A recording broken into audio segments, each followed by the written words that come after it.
Mm, listo. Bueno, entonces, bueno, el día de hoy terminamos como con este ciclo de cursos cortos gracias a, pues, a Bacó, y la Secretaría de Inclusión Social y Familia. Hoy vamos a hablar sobre todo del tema de educación alimentaria y nutricional. Y bueno, vamos a discutir de pronto sobre algunas estrategias y también vamos a hablar un poquito sobre conducta alimentaria y vamos a discutir pues como algunos temas bastante interesantes que seguramente podrán ser muy útiles para las personas que quizás aquí se dediquen en su día a día pues a trabajar con estas poblaciones. Bueno, para arrancar, me gustaría pues como hacer un par de preguntitas un poquito como rompehielo. No sé si acá en este momento en la sala hayan personas que pues se dediquen precisamente a trabajar con educación alimentaria. No sé si hay nutricionistas pues que precisamente se dediquen a esto con padres y niños menores de 5 años. Y quisiera como hacer la primera pregunta de ¿cuál ha sido el mayor reto que han enfrentado al educar a padres sobre alimentación infantil?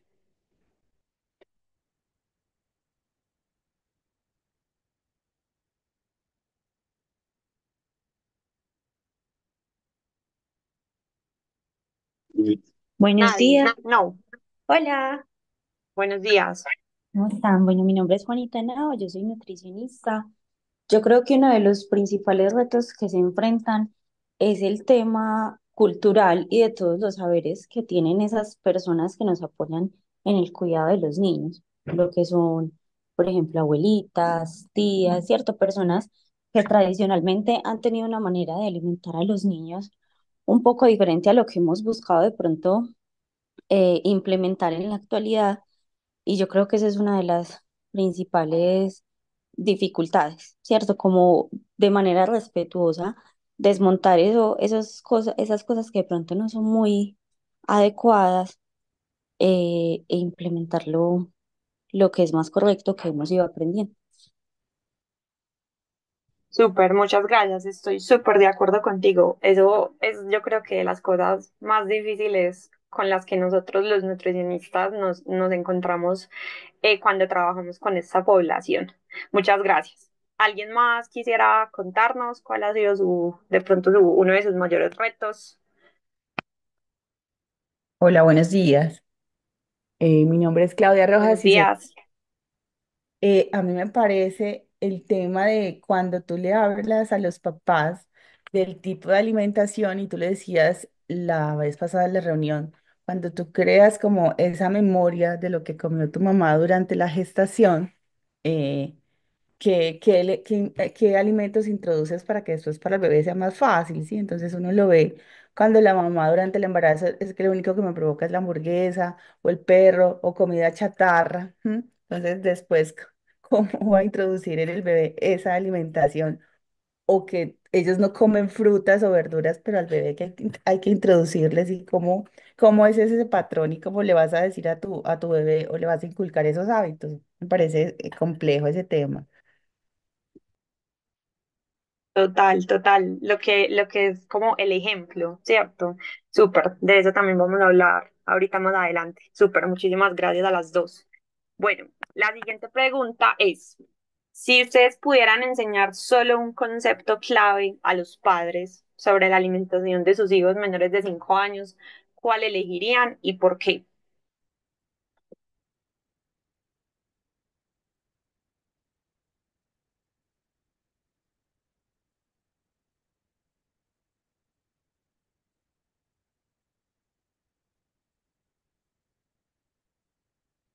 Voy a empezar yo, a ver si Buenos de pronto días, así se animan.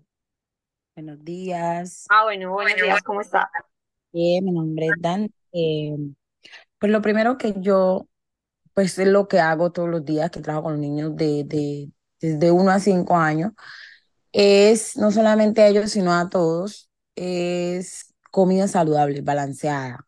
Que no solamente me le estén dando frito a los niños, sino también fruta en el desayuno, la ensalada, mucha ensalada, porque es bueno tanto para la piel, el cuerpo, el organismo. Eso les diría yo, o sea, siempre les digo eso, comida saludable y balanceada. Súper, muchísimas gracias. ¿Alguien más quisiera decirnos, El, si es- pudieran enseñar solo un concepto, cuáles el dirían? hola, el experimentar sabores, ¿sí? Es que si al niño tú hablabas también la vez pasada, decía, durante 15 días tú pruebas para ver si hace una alergia, si le gusta, no le gusta. Entonces el tema de experimentar las texturas, los sabores, ¿sí? Eso, ese concepto me parece a mí súper clave para los papás. Pruebe, si no le gusta, pues pasa a otro alimento. Entonces el de experimentar, parece. Súper, qué valioso, muchas gracias. Eso es muy importante porque de hecho, digamos que también en la literatura está escrito que las madres, bueno, uno habla de madres pues porque digamos que históricamente ese rol de la alimentación se le ha atribuido pues como mucho a la madre, evidentemente sabemos que no es así, pero sí hay algo en la literatura y es que está escrito que las madres suelen ofrecer a sus hijos los alimentos que les gustan a ellas y no ofrecen los alimentos pues que a ellas no les gustan y eso tiene mucho que ver digamos, con ese patrón de que alteran un poco el no experimentar con sabores, con texturas, etcétera, etcétera, pero súper, súper. Muchísimas gracias por esos aportes. Bueno, ahora sí, entonces para iniciar, yo quería como iniciar con esta frase un poquito como filosófica que dice, yo soy yo y mis circunstancias. Y de pronto también quisiera ahí romper otro poquito el hielo, de pronto a ver quién se atreve a decir como qué significa la frase y por qué es una frase que pongo al inicio de una presentación sobre educación alimentaria y nutricional, como pues como que qué tiene que ver.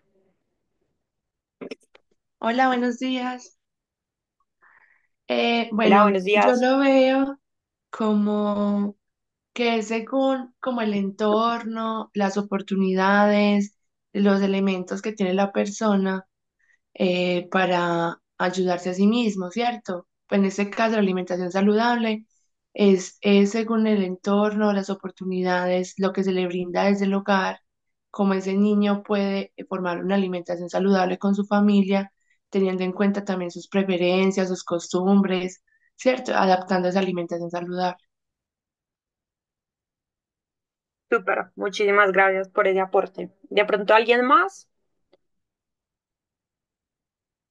Hola, ¿cómo están? Buenos días. Hola, buenos días. Sí, mira, pues bueno, en cuanto a la frase, me hace alusión a algo que escuché alguna vez que decía algo como uno, dime lo que comes y te diré quién eres. Pues básicamente yo creo que relacionándolo con la capacitación, nuestros patrones de alimentación y nuestra tendencia de alimentación, pues viene como de la mano de todo lo que nos han enseñado y todo lo que hemos aprendido. Entonces, yo creo que eso se refiere como la frase. Súper, muchas gracias. Bueno, si quiere iniciar como con esta frase, porque digamos que en términos de alimentación, de educación alimentaria y nutricional, así como en todas las áreas pues de la salud, digamos que hay un límite, ¿cierto? Y también hay un contexto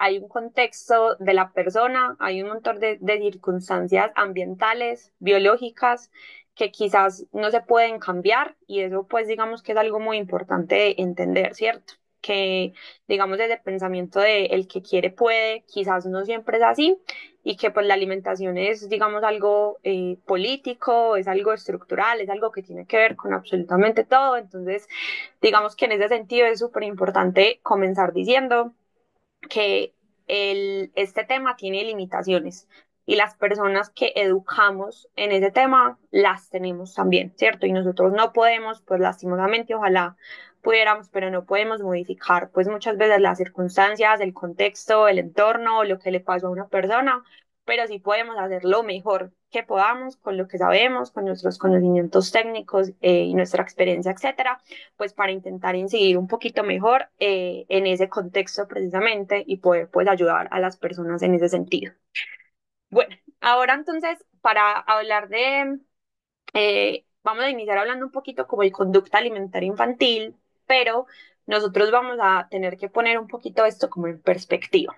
Si ustedes se fijan, esa imagen del fondo, pues es una gran ciudad, como muchas hay en el mundo, y digamos que lo pongo de forma alusiva porque yo soy una persona que piensa pues que estamos en un mundo que está diseñado por adultos y precisamente está diseñado para adultos. Y son los niños quienes muchas veces tienen que encajar e intentar entrar como en esa esfera del adulto y en ese mundo que para ellos pues quizás está al revés. Entonces, yo creo que nosotros muchas veces debemos ser un poco niños cuando vamos a trabajar con niños y tenemos que intentar bajarnos y entender que, pues digamos que la mayoría de cosas que para nosotros quizás son muy obvias o quedamos por hecho, por sentadas, pues entender que es un niño, ¿cierto? Que es un niño que está buscando encajar y que su esfera y su pensamiento y su mundo es completamente diferente al mundo en el que nosotros como adultos nos movemos. Entonces es súper importante como empezar a bajarnos un poquito y a poner esas cosas en perspectiva cuando estamos hablando pues como de educación alimentaria y nutricional, enfocada sobre todo pues a los niños, aunque evidentemente todos sabemos que al final trabajar con niños pues también es trabajar con los padres, pero tenemos que ser un poquito nosotros capaces de entender ese mundo interior, esas necesidades, esos pensamientos y esas perspectivas que tiene el niño precisamente. Listo. Bueno, iniciando así pues como un poquito con definiciones, podríamos decir que la educación alimentaria y nutricional pues la podemos definir como la combinación de diferentes estrategias educativas acompañadas de apoyos ambientales que se diseñan para facilitar la adopción voluntaria de elecciones nutricionales que conducen a un estado óptimo de salud y bienestar. Y esa palabra es súper importante, adopción voluntaria de elecciones nutricionales. Y digamos que aquí el rol del nutricionista dietista es muy importante porque los nutricionistas, pues digamos que trabajan como una especie de guías, de facilitadores para los padres, ayudándolos a crear esos entornos que fomenten hábitos saludables e impresiones. Sin embargo, y acá es súper importante, bueno, y me disculpan si hablo pues solo de nutricionistas, pero en general me refiero creo que a cualquier persona que pues que se dedique a educar en términos de alimentación y nutrición. Y acá hay algo muy importante y es lo que les decía ahorita y es que hay unos límites importantes independientemente de, pues de la profesión que sea. Cuando se está educando en este tema, un educador nutricional tiene diferentes límites. Entonces, por ejemplo, digamos un nutricionista pues puede proporcionar información sobre una alimentación balanceada, adecuada, sobre las guías adecuadas para la alimentación en el desarrollo infantil, le pueden enseñar a los padres estrategias para incorporar mejores hábitos dentro de su hogar, pero no es la responsabilidad del nutricionista o del educador imponer reglas en la alimentación de ese hogar. Es decir, nosotros no imponemos reglas, nosotros educamos y motivamos para que los padres, en este caso, tomen decisiones informadas, pero nosotros no ponemos reglas.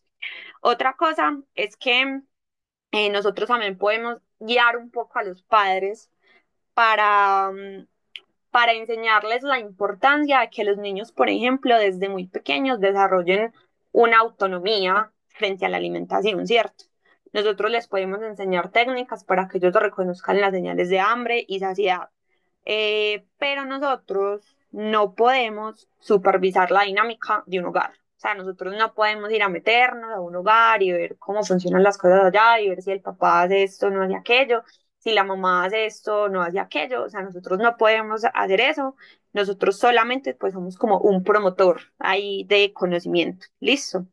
Nosotros también podemos ser un asesor por ejemplo, lo que comentaban al inicio, con respeto, podemos intentar desmontar ciertos mitos, creencias erróneas, prácticas de pronto no tan adecuadas, podemos intentar resolver dudas, pero nosotros no podemos imponer una única verdad absoluta frente a la alimentación de un niño y tampoco pues podemos decirle a una familia como la forma como adecuada o la verdad de cómo tiene que crear a ese hijo, ¿cierto? O sea, nosotros tenemos ahí unas limitaciones y, por ejemplo, el tema de las tradiciones, la cultura, eso es súper importante y nosotros obviamente tenemos un papel ahí de respeto muy grande. Listo.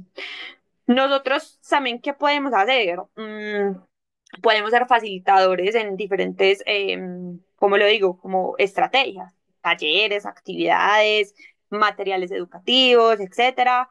Podemos organizar todas las sesiones educativas que queramos, pero nosotros no reemplazamos la educación de los padres y no podemos controlar si esas cosas que nosotros, digamos, enseñemos o guiemos se implementan o no. O sea, no es nuestra responsabilidad educar a los hijos, ¿cierto?, de otras personas. Y me refiero como a, no es por nuestra culpa, ¿cierto? O sea, no es por nuestra culpa y eso a mí me parece supremamente importante. Listo. Y ahí lo digo como nosotros no podemos asumir tampoco el rol de un psicólogo, ¿cierto? Nosotros los educadores en alimentación no somos psicólogos, si acá hay psicólogos, ¿cierto? Cada profesión tendrá sus alcances o los trabajadores sociales y pues por eso el trabajo interdisciplinario es tan importante, pero eso es muy importante y yo creo que cuando uno está haciendo como trabajos de educación alimentaria y nutricional, uno tiene que hacer como un encuadre inicial y es muy importante de pronto como escuchar las expectativas del otro, lo que el otro espera y también decirle un poco realmente qué es lo que puede esperar, ¿cierto? Si eso que espera es realmente viable, es posible o si definitivamente se nos sale de las manos, porque, pues repito, nosotros somos guías, apoyos, educadores, pero nosotros no reemplazamos unos padres y tampoco podemos asegurar, pues, que esas prácticas le vayan a dar así, pues, al interior de un hogar. ¿Listo? Eso es bastante importante. Bueno, dicho esto, vamos entonces, como les comentaba ahorita, a empezar un poquito a hablar sobre el tema del desarrollo de la conducta alimentaria infantil, que esto es bastante importante. Entonces, la conducta alimentaria nosotros la podríamos definir como el comportamiento normal relacionado con los hábitos de alimentación, la selección de alimentos que se ingieren, las preparaciones culinarias y las cantidades. Entonces acá pues obviamente nos empezamos ya como a hacer ideas, porque por ejemplo la conducta alimentaria en parte de un niño está definida por él, ¿cierto? Pero también por sus padres, pues porque un niño no tiene las capacidades, por ejemplo, para decir, ir a comprar algo, prepararlo y comérselo, sino que son los padres quienes deciden por él. Entonces aquí ya empiezan a ver pues como bastantes cositas importantes. Los hábitos que se generan desde pequeños son muy difíciles de cambiar. Entonces yo creo que eso también lo hablábamos en la sesión anterior y es que, por ejemplo, la forma en la que aprendí a cocinar de mi mamá o de mi abuelita, o por ejemplo los horarios en los que hemos comido toda la vida en mi casa y yo crecí con eso, o los platos típicos que por costumbre, por gastronomía familiar, han hecho parte de mi alimentación toda la vida. O recuerdo que la sesión pasada alguien nos dijo, mi mamá ha odiado la cebolla toda la vida y yo también, no sé cuál será la relación, pero ese tipo de cosas pues son al final hábitos que se generan desde pequeño y cuando ya estamos más grandes hay cosas bastante difíciles de cambiar en ese sentido. Entonces, ¿cuándo se desarrolla la conducta infantil? No sabemos, o sea, no sabemos el momento exacto, pero lo que sí sabemos es que los estudios en humanos lo que dicen ahora es que las preferencias y los hábitos de alimentación sí se forman temprano durante la infancia y es muy probable que se mantengan hasta el comienzo de la edad adulta. Entonces, por eso ahí les digo, los hábitos que generamos de pequeños son muy difíciles de cambiar. Entonces, también sabemos que esos modos de alimentarnos, las preferencias, los rechazos hacia ciertos alimentos, están muy condicionados por el aprendizaje y las experiencias vividas en los primeros 5 años de vida. Entonces, no es que en 5 años se desarrolla la conducta alimentaria, pero sí sabemos que lo que pasa en esos 5 años es bastante importante para el desarrollo de esa conducta. Entonces, ahí ya tenemos dos datos importantes. Que lo que nos pasa los primeros 5 años de vida relacionados con la alimentación es muy importante y que seguramente lo que aprendamos en esa etapa de la vida lo vamos a mantener al comienzo de la adulta, entonces ahí ya podemos empezar pues como a pensar cosas.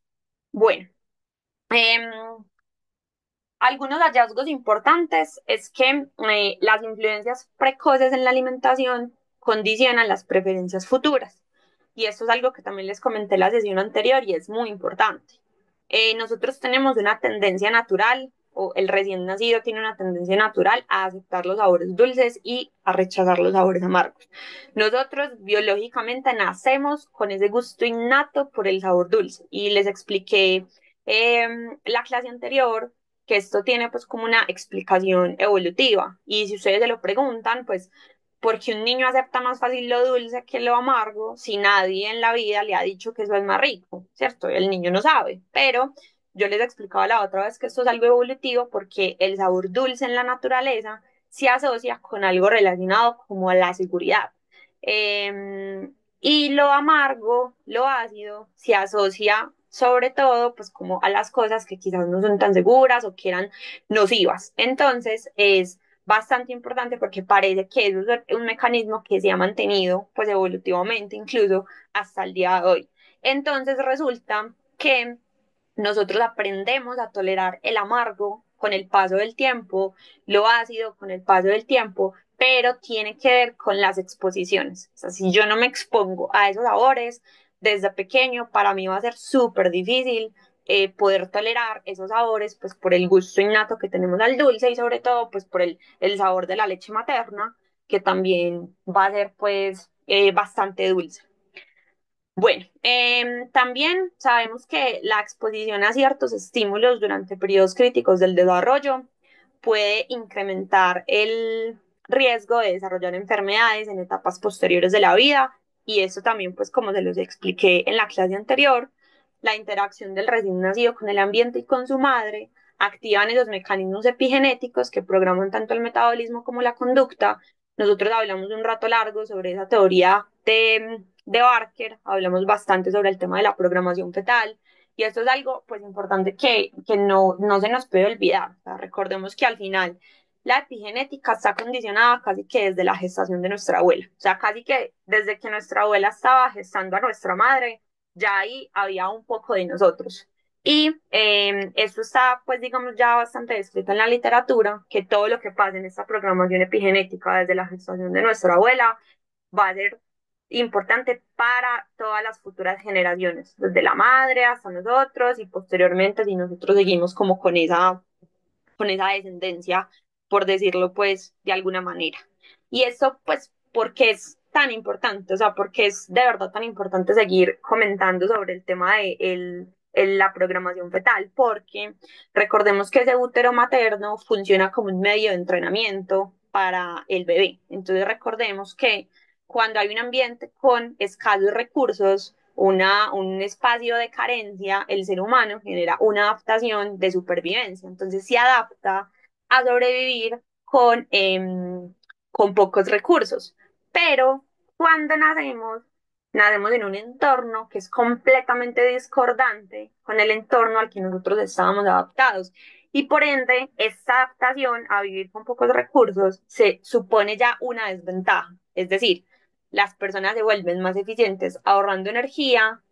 Yo me adapté a un ambiente con pocos recursos y salgo a un ambiente que no coincide con eso esperado y por eso está tan descrito que los niños pues que tuvieron digamos un ambiente de bajos recursos durante ese útero son probablemente niños que en la adultez van a tener un poco más de problemas de obesidad o riesgo de diabetes, enfermedades cardiovasculares, etcétera, etcétera. Listo. Y por otro lado, también el exceso nutricional durante esa gestación va a dar como resultado mayor hiperfagia, que ese niño tenga preferencia por comidas más hiperpalatables y también está súper relacionado con la neofobia o con el miedo a probar nuevos alimentos. Esto va a condicionar demasiado la relación de los niños con su alimentación. ¿Listo? Bueno, ahora vamos entonces a hablar un poquito o para, digamos, comprender un poquito más la conducta alimentaria, tenemos que comprender también un poco cómo funciona la regulación del apetito.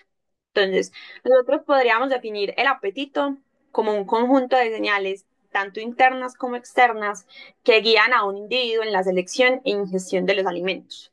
Entonces, podríamos decir que tenemos algunas señales orgánicas que regulan precisamente ese momento de iniciar una nueva ingestión.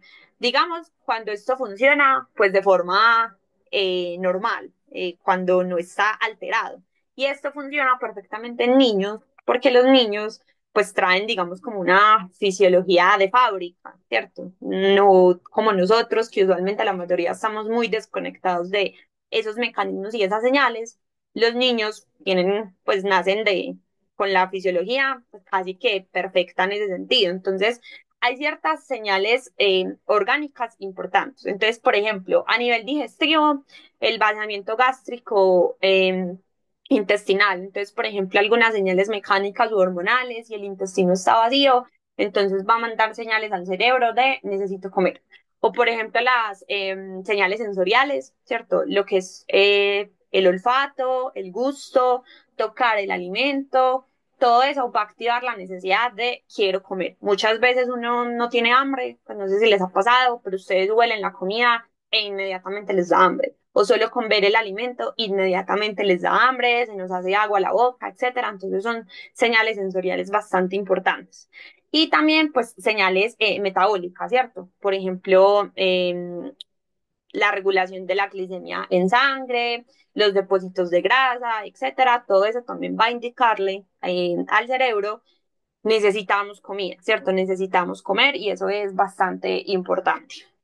Ahora, el gusto particularmente tiene un papel supremamente importante porque pues yo creo que es un poco obvio que nosotros comemos un poco más de lo que nos resulta agradable. O sea, nadie quiere comer mucho de algo que le sabe maluco, pero todos queremos comer de lo que nos sabe rico. Y creo que cuando la comida sabe rico, eso al final resulta también en diferentes señales que producen placer, producen felicidad. Comer rico es rico, es algo placentero, ¿cierto? Entonces, como les dije ahorita, como sabemos, o sea, ya sabemos que tenemos una preferencia innata por ese sabor dulce y aversión a lo amargo, ¿qué pasa si yo desde que el niño está pequeño solamente le ofrezco cosas dulces porque yo sé que le gustan y en efecto le van a gustar? Pero si yo no busco la forma y las estrategias de que ese niño empiece a aceptar los sabores amargos y lo expongo y lo expongo y lo expongo una y otra vez a todo lo ácido, a lo amargo en diferentes formas, estrategias, texturas, colores, etcétera,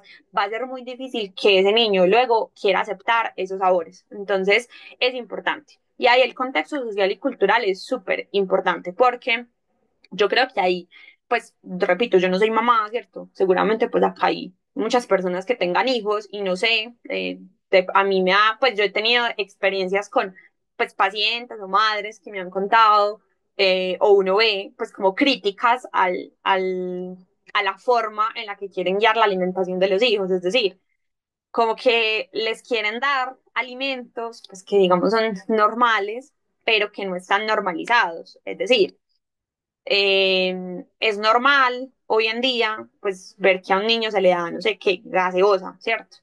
Pero cuando una mamá quiere que coma mucha ensalada, como por ejemplo nos decía ahorita la compañera, es como, ay, qué pesar de ese niño. O sea, qué pesar de ese niño que lo ponen a comer tal cosa. Qué pesar de ese niño porque un brócoli no sabía nada. Qué pesar de ese niño porque una lechuga no sabía nada.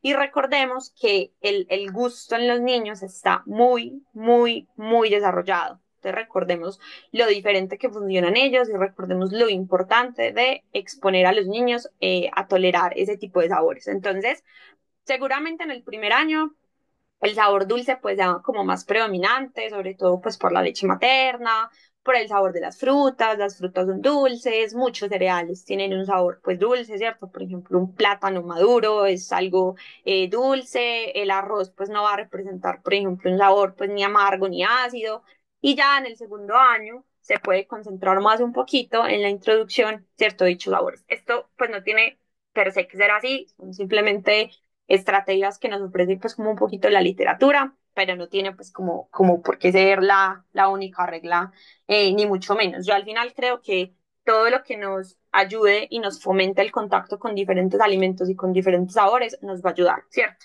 Y eso es importante porque en qué alimentos nosotros encontramos sabores amargos y ácidos.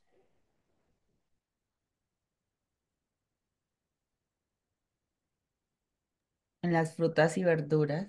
En la Exactamente. Y es usualmente digamos, los problemas más grandes que tenemos cuando hablamos de aceptación de alimentos en los niños pequeños a veces es lo más difícil de introducir dentro de los hogares en el proceso de la alimentación. Listo. Bueno. Bueno, otra cosa importante es el tema de la regulación hedónica. Como se los comenté en la diapositiva anterior, sabemos que la alimentación produce sensaciones placenteras y reforzadoras.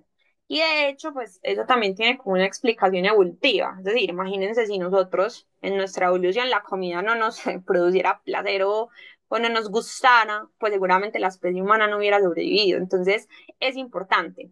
La alimentación está estrechamente vinculada con la dopamina. La dopamina es un neurotransmisor que, entre muchas otras funciones, tiene un papel fundamental en la vía de la regulación del apetito.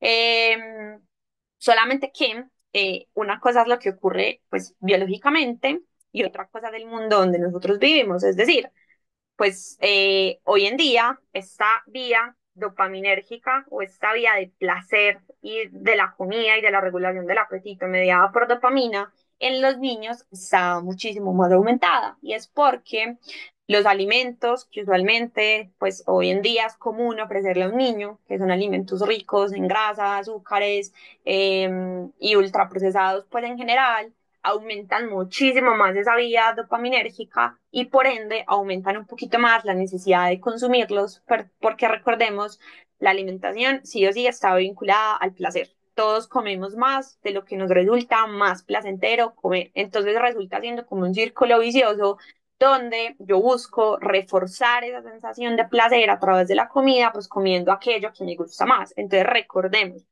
todos los sentidos, toda la regulación del apetito en niños está muchísimo más exaltada que en nosotros que somos adultos. Y yo se los decía también en la clase anterior. Si a nosotros algo nos sabe rico, pensemos que a ese niño eso le va a saber, no sé qué número decir, pero pues digamos que le va a saber el triple de rico. Entonces, eso es importante, entender que esa vía dopaminérgica en los niños tiene mucho poder y que entre más tarde la descubran, pues va a ser muchísimo mejor, ¿cierto? Bueno, ahora hay otras dimensiones de la conducta que hacen que comamos más. Entonces, como lo comenté, ¿cierto? El disfrute de los alimentos, eso ya está más que claro. Comer sin hambre, el valor reforzado del alimento, que lo veremos un poquito más adelante, y también la restricción alimentaria. Las restricciones generan deseo de comer más, aunque no tengamos hambre. Lo prohibido genera deseos de comer más, aunque no tengamos hambre, al igual que el valor reforzado del alimento, al igual que el disfrute de los alimentos. Bueno, por ende entonces, o dicho como todo esto, la educación alimentaria y nutricional en esta franja de edad tiene el objetivo de conseguir varias cosas. Un buen estado nutricional, eso lo sabemos, eso es muy importante, pero también el aprendizaje de hábitos alimentarios saludables y sostenibles, porque lo vimos al principio, seguramente lo que se aprenda a esta edad se va a perpetuar mucho en el tiempo y seguramente vaya a ser muy difícil cambiar más adelante en la vida si es que pues hay algo que cambiar, que seguramente, que seguramente sí. Bueno, los diferentes entornos donde comen los niños y las niñas, en la casa de los abuelos, en la casa de las abuelas, en otras personas de referencia, en la casa de los cuidadores, en las escuelas, en los colegios, etcétera, en la guardería, tienen que ser el marco idóneo para transmitir una serie de hábitos y responsabilidades relacionadas con la alimentación, que pueden ser desde la higiene, lavarse las manos, lavarse los dientes, utilizar la servilleta, etcétera, todo lo que rodee ese momento.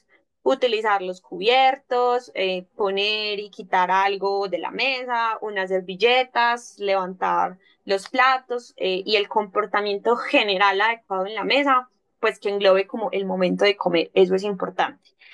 Y además, la alimentación también facilita espacios privilegiados para la comunicación, ya que permite el contacto físico, visual y auditivo con las personas cuidadoras. Y esto es súper importante porque aunque los niños el 1, 2 años, 3 años, pues evidentemente no tengan todas las capacidades pues para generar un espacio como de comunicación verbal, recordemos que son niños y que la comunicación de ellos pues seguramente sea diferente, pero al final es un espacio que va a permitir pues precisamente esa comunicación tanto verbal como no verbal y todas las acciones físicas, visuales y auditivas que rodeen precisamente ese momento de la alimentación. Por ende, las comidas entonces tendrían que ser espacios de contacto, de relación y de afecto. Y nosotros tenemos que intentar educar para potenciar, para convertir o para que los padres y cuidadores puedan convertir esos espacios donde ellos puedan precisamente como estrechar vínculos, donde puedan dar ejemplo, donde puedan compartir y acompañar todas las vivencias vinculadas a la cotidianidad que engloban la alimentación. Yo siempre digo que pues comer es algo que uno va a tener que hacer toda la vida. O sea, uno siempre, la comida engloba un montón de cosas alrededor de la existencia de los humanos aquí y en cualquier lugar del mundo. Entonces, lo mejor que nosotros podamos como propiciar esos espacios, pues va a ser muy bueno, no solamente para los niños, sino pues en general para toda la familia. Ahora entonces vamos a empezar a hablar un poquito como de cuál es el papel de la familia en ese acompañamiento de la alimentación, las responsabilidades de los padres y cuidadores. Yo creo que para hablar de educación en este tema es obligatorio empezar por la educación en el ámbito familiar. ¿Por qué? Pues prácticamente porque ese va a ser el entorno en el que el niño va a pasar más tiempo y va a tener como mayor vínculo con las personas pues de su núcleo familiar. Entonces, yo creo que un poquito en analogía como con la alimentación es lo mismo. Es decir, si yo, si yo quiero que, o bueno, un padre que quiera que su hijo aprenda a leer o que le gusten los libros y que aprecie la lectura. Entonces, pues yo creo que algo lógico es que él debe intentar incorporar esa rutina delante de él. Entonces, el padre debería leer delante de él, etcétera. Porque es, o sea, si no lo vea dando ejemplo, eso va a ser muy importante. Y otra cosa, pues va a ser la disponibilidad. Si yo quiero que mi hijo aprenda a leer y le gusten los libros y disfrute y aprecie la lectura, pero pues jamás le doy un libro, pues difícilmente eso va a pasar. Entonces, dos palabras importantes van a ser el ejemplo y la disponibilidad. Eso va a ser súper importante. Entonces, con la comida es casi lo mismo. El aprendizaje de la alimentación se va a dar mediante la imitación del ejemplo de padres, madres, cuidadores, etcétera. Y el contexto adecuado, pues va a permitir que esa alimentación se pueda sostener o esos hábitos alimentarios se puedan sostener a lo largo del tiempo. Entonces, nos podemos empezar a hacer como diferentes preguntas clave y diferentes preguntas importantes. ¿Qué comen los padres y cuidadores? Y ahorita una compañera pues comenzó diciendo eso y es bastante importante. Yo he tenido pues casos en consulta donde una mamá me dice, es que no come, no quiere comer verduras, no quiere. Mamá, ¿usted come verduras? No, ¿cierto? Yo no como de eso, yo no me sirvo para mí. Entonces, hay algo muy importante que hay que intentar hacer caer en cuenta a los padres y guiarlos en eso, es que el tipo de la alimentación que lleve la familia es la que necesariamente va a marcar la alimentación del niño. Entonces yo no le puedo pedir a un niño que coma verduras y yo me sirvo un plato de papas fritas con salsa de tomate. O sea, eso es completamente ilógico y yo no puedo esperar otro resultado a que el niño quiera comer exactamente de lo que yo estoy comiendo, sobre todo en los primeros años, porque en esos primeros años el niño es básicamente un receptáculo de comida y las decisiones de la alimentación las toman la familia, no las toma él, digamos en términos de lo que se le ofrece, ¿cierto? Las toma la familia. Entonces, todo va en el ejemplo. Los niños aprenden por imitación, un niño aprende y va a querer hacer e imitar lo que ven sus padres. Entonces, esa es una primera pregunta súper importante. ¿Qué comen esos padres y cuidadores? Fundamental. Listo. Inclusive cosas como el tipo de alimentos que se consumen, cómo se cocinan, que no sé qué especias se usan en casa, todo lo relacionado con la alimentación va a tener una conformación en los gustos del niño, eso es importante. Yo por ejemplo, recuerdo que a mi mamá le daba mucha pereza hacer jugos. Pues y por ejemplo, Antioquia es pues, es un lugar donde es muy característico que en el almuerzo o en la comida de la noche el jugo es como muy normal. Para mí, por ejemplo, eso es muy raro. Y pues yo vivo en Antioquia, pero a mi mamá le daba tanta pereza hacer jugo que yo jamás aprendí a tomar jugo. Y ahorita es algo súper común. La gente me ve digamos, como almorzando a secas, no entienden por qué no me gusta el jugo. Yo nunca aprendí eso, por ejemplo. Digamos que yo lo asocio a eso, ¿cierto? Pero la mayoría, por ejemplo, de niños les dan jugo desde súper chiquitos y claro, aprenden eso. Entonces, eso es bastante importante. Bueno, otra cosa importante es, por ejemplo, las normas que hay en casa. Entonces, la familia es la que implementa cómo se come y todas las normas y elementos que rodean ese momento. Se come en la mesa, se come viendo televisión, se come parado, se come de afán. Eso es importante, porque todas esas cosas van a ir conformando parte del esquema mental sobre la alimentación que se va a instalar en el cerebro del bebé, futuro niño y futuro adolescente. Es decir, si un niño toda la vida asociado que se come viendo televisión, que no se habla, que se come de afán, que la comida es simplemente un momento cotidiano sin mucha importancia, eso se va a ir instalando y conformando en el cerebro de él y pues seguramente cuando sea un niño, futuro adolescente, con todos los cambios hormonales, físicos, conductuales que eso conlleva, vamos a tener un problema agregado que va a ser yo nunca le enseñé, ¿cierto?, cómo se tenía que comer. Y yo creo que acá también, devolviéndome un poquito con esta pregunta de qué comen los padres y cuidadores, yo creo que a veces también hay como un pensamiento común de dejémoslos que coman lo que sea, que son niños y ya más grandecitos se les enseña. Y eso es un error, eso es un error y supremamente grande por todo lo que ya hemos hablado. O sea, yo no puedo pretender dejar pues que coma y coma lo que quiera y no intentar con texturas, sabores, exponerlo a diferentes cosas y luego intentar entrar a imponer una conducta de alimentación, que eso lo veremos un poquito más adelante. Listo. Bueno, otra pregunta importante que nos podríamos hacer, o acá de pronto también terminar esta idea diciendo que al final realizar las comidas en familia, el hecho de tener el tiempo suficiente, sin interrupciones, pues eso también al final va a propiciar que las comidas sean un espacio agradable y que la ingesta sea adecuada. Listo, eso es bastante importante. Bueno, otra pregunta podría ser, ¿y cómo es el ambiente del entorno alimentario? Que de pronto también va muy ligado como a esto, ¿cierto? De pronto acá, bueno, lo que les decía, finalizando eso, el realizarlas en familia, disponer del tiempo sin interrupciones, eso es importante. Otra cosa importante, por ejemplo, es cuál es la actitud que tienen las personas encargadas de la alimentación frente a, por ejemplo, un posible rechazo de alimentos por parte del niño. ¿Es una actitud receptiva, tolerante o por el contrario, es una actitud más bien de impaciencia, de intolerancia, de no entender, de querer que el niño lo pruebe ya y le guste ya y lo coma ya, etcétera?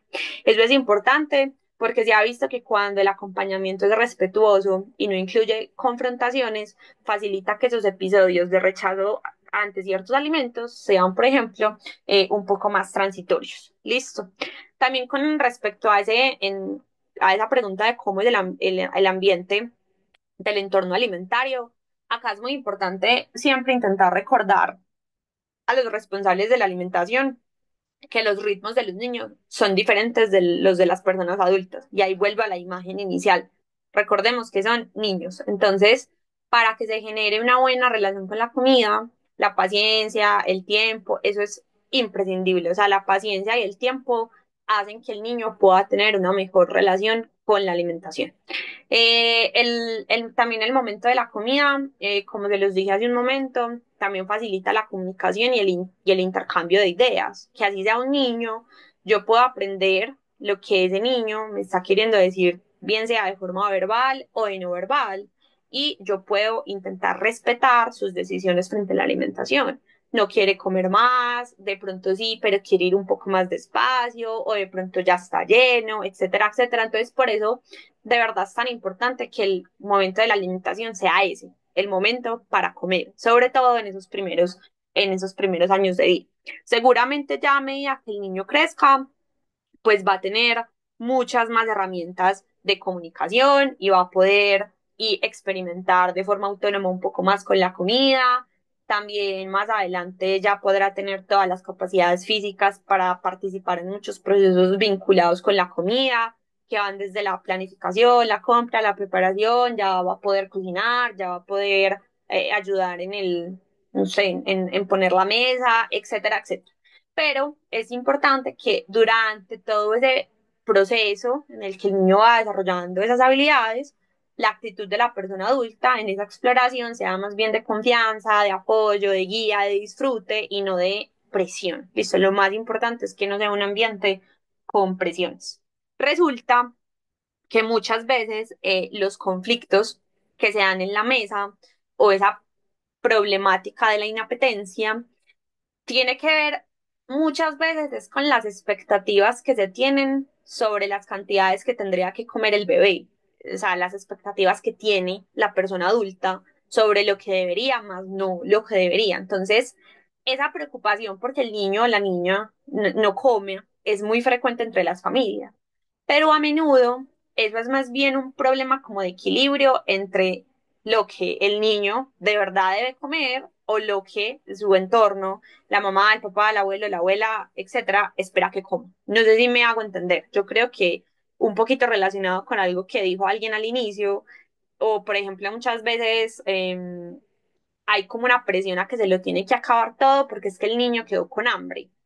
Como si, pues como si uno pudiera sentir por el niño, como si uno de verdad pudiera decir, sí, es que él de verdad quedó con hambre. Entonces, a menudo es más bien una cosa de intentar bajar las expectativas y decirle, venga, mamá, papá, abuelo, abuela, es que de pronto el niño ya comió, ya, él ya está lleno, o sea, él es un niño, él no tiene las mismas capacidades para comer que un adulto, él no tiene la capacidad gástrica de un adulto, ¿cierto? Eso es bastante importante. Entonces, como que esas tendencias que son muy habituales, de hecho,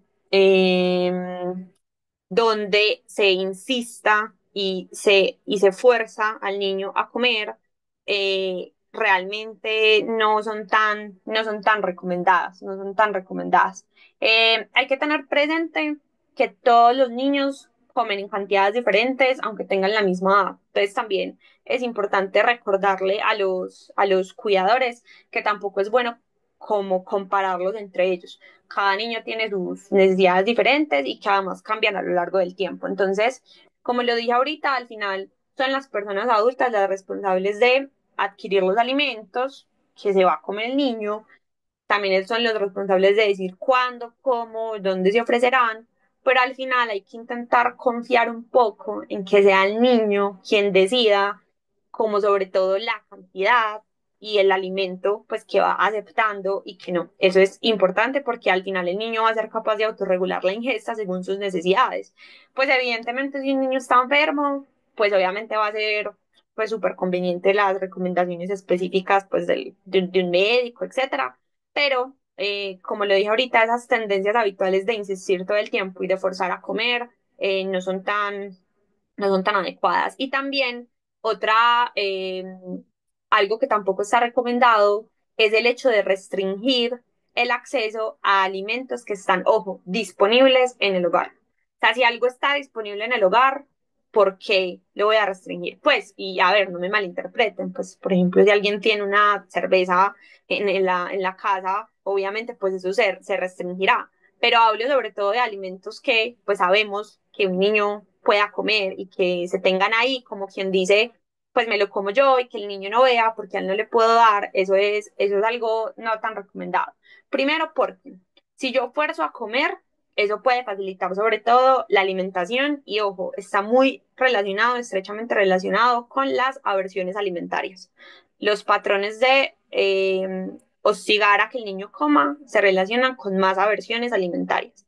Mientras que en el segundo caso, el tema de restringir o prohibir alimentos disponibles, lo que pueden hacer es generar un interés excesivo por los alimentos prohibidos. Y si recordamos lo que acabamos de ver sobre la regulación hedónica de la alimentación, cuando algo está prohibido, a mí me dan más ganas de comerlo y de comerlo en mayores cantidades, aunque yo no tenga hambre, aunque yo ya me sienta saciado, aunque yo no quiera comer de ese alimento. Entonces, bastante importante. Bueno, y otra pregunta podrá ser es, ¿desde qué perspectiva se aborda la alimentación? Y esto es importante porque la alimentación en la familia o la alimentación saludable. Debería ser entendida como algo tan natural, pues como el descanso, como que un niño se cepille los dientes. Y a mí me da la sensación a veces de que cuando uno habla de alimentación saludable es como si estuviera hablando de una cosa súper difícil, súper rara, súper rebuscada, como, como si fuera tan ajena a nosotros, y a mí eso me causa muchísima impresión. O sea, debería ser tan normal, o sea, debería ser demasiado normal enseñarle a un niño a comer ensalada, a comer frutas, a comer saludable, ¿cierto? Entonces, eso es importante. Y otra cosa es sobre el clima de la alimentación. O sea, el clima es como que tampoco se debería tratar con tanto tabú con los niños. O sea, se debería enseñarles que comerse una fruta es tan natural como saber que el niño se tiene que lavar los dientes o que hay que ponerle la pijama, etcétera. O sea, como cualquier acto de la vida debería ser hablar de alimentación. Y con el valor añadido de que además, como lo mencionamos ahorita, comer en sí no deja de ser un acto de disfrute y un acto placentero. O sea, es decir, probablemente ponerse la pijama, lavarse los dientes no sea tan placentero como comer, pero las tres cosas deberían ser exactamente igual de naturales y no se debería hablar con tanto tabú eh, sobre ellos. Listo. Bueno, vamos entonces a seguir y vamos a tocar un poquito el tema de la televisión, tablets, celulares y todos los aparatos electrónicos pues, que nos podamos imaginar.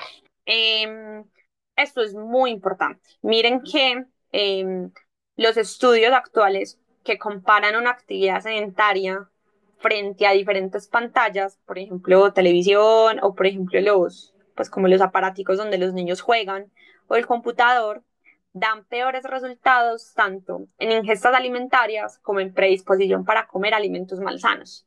Y ahí pues tiro otra pregunta. ¿Cuál será el motivo? ¿Ustedes por qué creen o cómo es posible que ver diferente contenido a través de cualquier pantalla tenga un efecto sobre la alimentación? ¿Qué creen ustedes?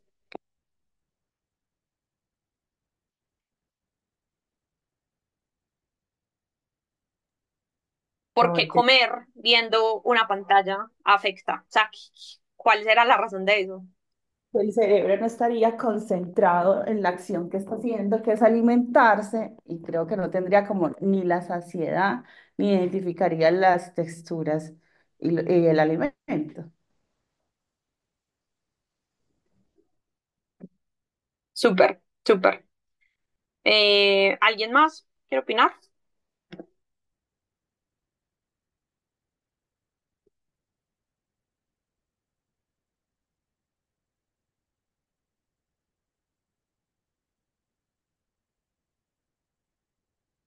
Bueno, yo realmente pues no me sé la respuesta correcta, o sea, me refiero a que es algo, pues una pregunta interesante de hacerse y una de pues de las teorías y de las hipótesis es esa, pues es que no vas a estar concentrado en comer, sino que vas a estar concentrado en lo que estás viendo y si a nosotros nos cuesta, pues yo creo que el ejemplo más típico puede ser el de ir a cine, o sea, yo creo que acá cualquiera va a cine y mientras uno ve los cortos antes de que empiece la película, uno va comiendo y comiendo y comiendo crispetas y cuando uno menos piensa, las crispetas se acabaron.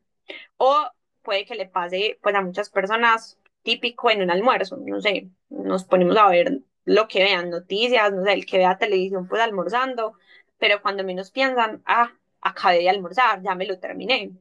Eso suele pasar mucho. Entonces, imagínense si a nosotros nos cuesta trabajo, sabiendo que nosotros seguramente tengamos más capacidades de mantener la atención sostenida en diferentes actividades que un niño. Pues ahora piensen en un niño, ¿cierto? Que tiene esas dos cosas ahí.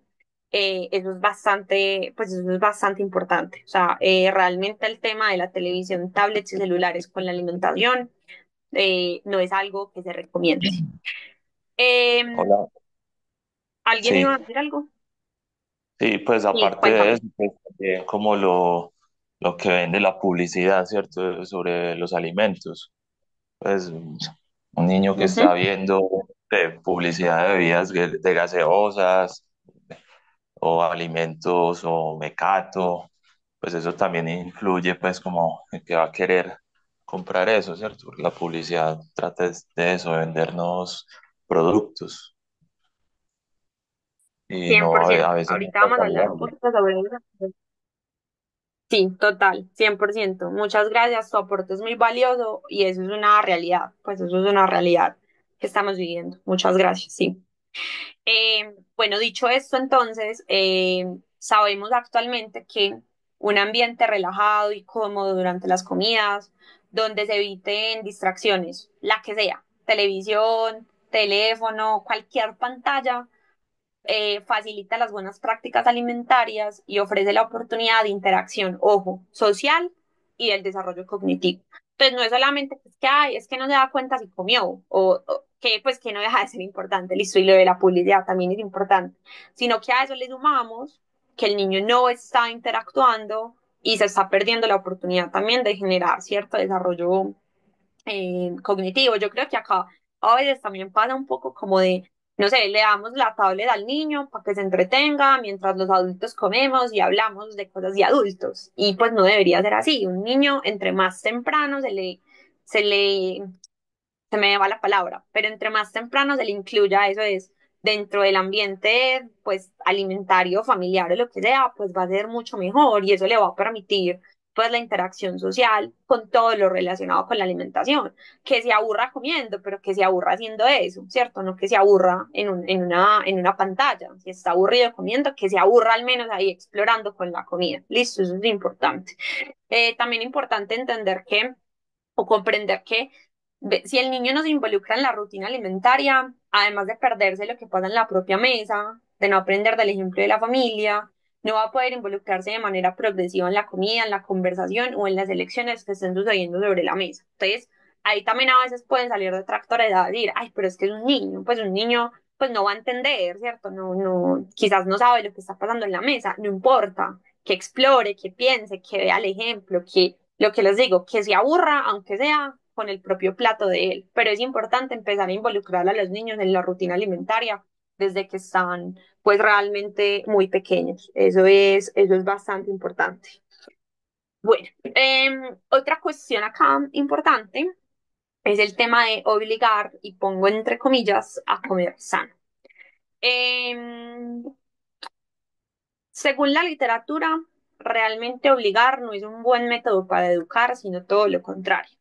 Y vean, yo acá no quiero pues comentar en un debate, quizás en pautas de crianza, ¿cierto? Yo no soy ni psicóloga, ni puedo decir que sea experta en pautas de crianza, yo ni siquiera soy mamá, pero es lo que nos dice la literatura, ¿cierto? Y quizás también pues hay muchos detractores que digan, "Ah, no sé, es que toda la vida se ha hecho así, toda la vida nos han creado de esa manera, pero pues yo creo que hay muchas cosas que se hicieron toda la vida y no por eso son buenas, simplemente se normalizaron, pero que algo esté normalizado o que sea común no quiere decir que sea normal, es decir, yo, por ejemplo, pienso que el licor está muy normalizado, que la gente ande borracha por la calle está normalizado, pero no debería ser normal o bueno, óptimo, sano, solo porque esté normalizado y así me parece pues como con muchas cosas de la salud.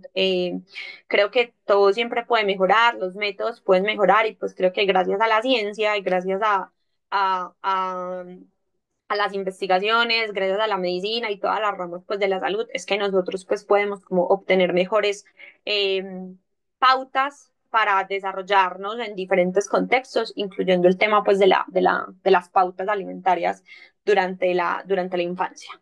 Eh, Esto lo digo porque uno de los debates más grandes es si para inculcar buenos hábitos hace falta premiar o castigar la conducta que queremos mantener. Entonces, yo creo que probablemente el debate dé más lugar a una reflexión y es, cabe plantearnos si los buenos hábitos hay que implantarlos, inculcarlos, introducirlos o cualquier otro sinónimo que implique la inclusión de un cambio en una conducta ya establecida. Es decir, no sé si me hago entender.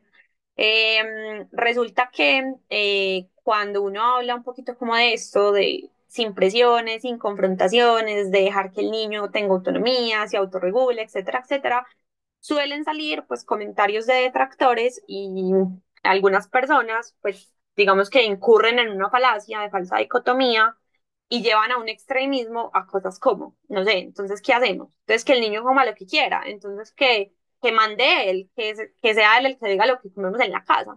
Y pues necesariamente no hay que describirlo como yéndose al lado opuesto, sino que eh, se pueden hacer estrategias que pues precisamente no impliquen que yo tenga que obligar a alguien para cambiar una conducta, sobre todo preguntándose todas las cosas anteriores que acabamos de decir. ¿Cuál era el ejemplo? ¿Cuál era el ambiente? Etcétera, etcétera. Todas las preguntas que nos acabamos de hacer para que ahora yo quiera inculcar una, o quiera pues enseñar o el sinónimo que ustedes elijan, una conducta frente a la alimentación. Entonces, eso es importante porque el tema de obligar a comer es algo que de verdad nos tenemos que replantear, porque incluso hay muchas, digamos, formas de indirectas de obligar que se puedan ver como, o que no se perciban como tal. Entonces, obligar no es solamente gritar y obligar a que un niño, por ejemplo, se trague un alimento.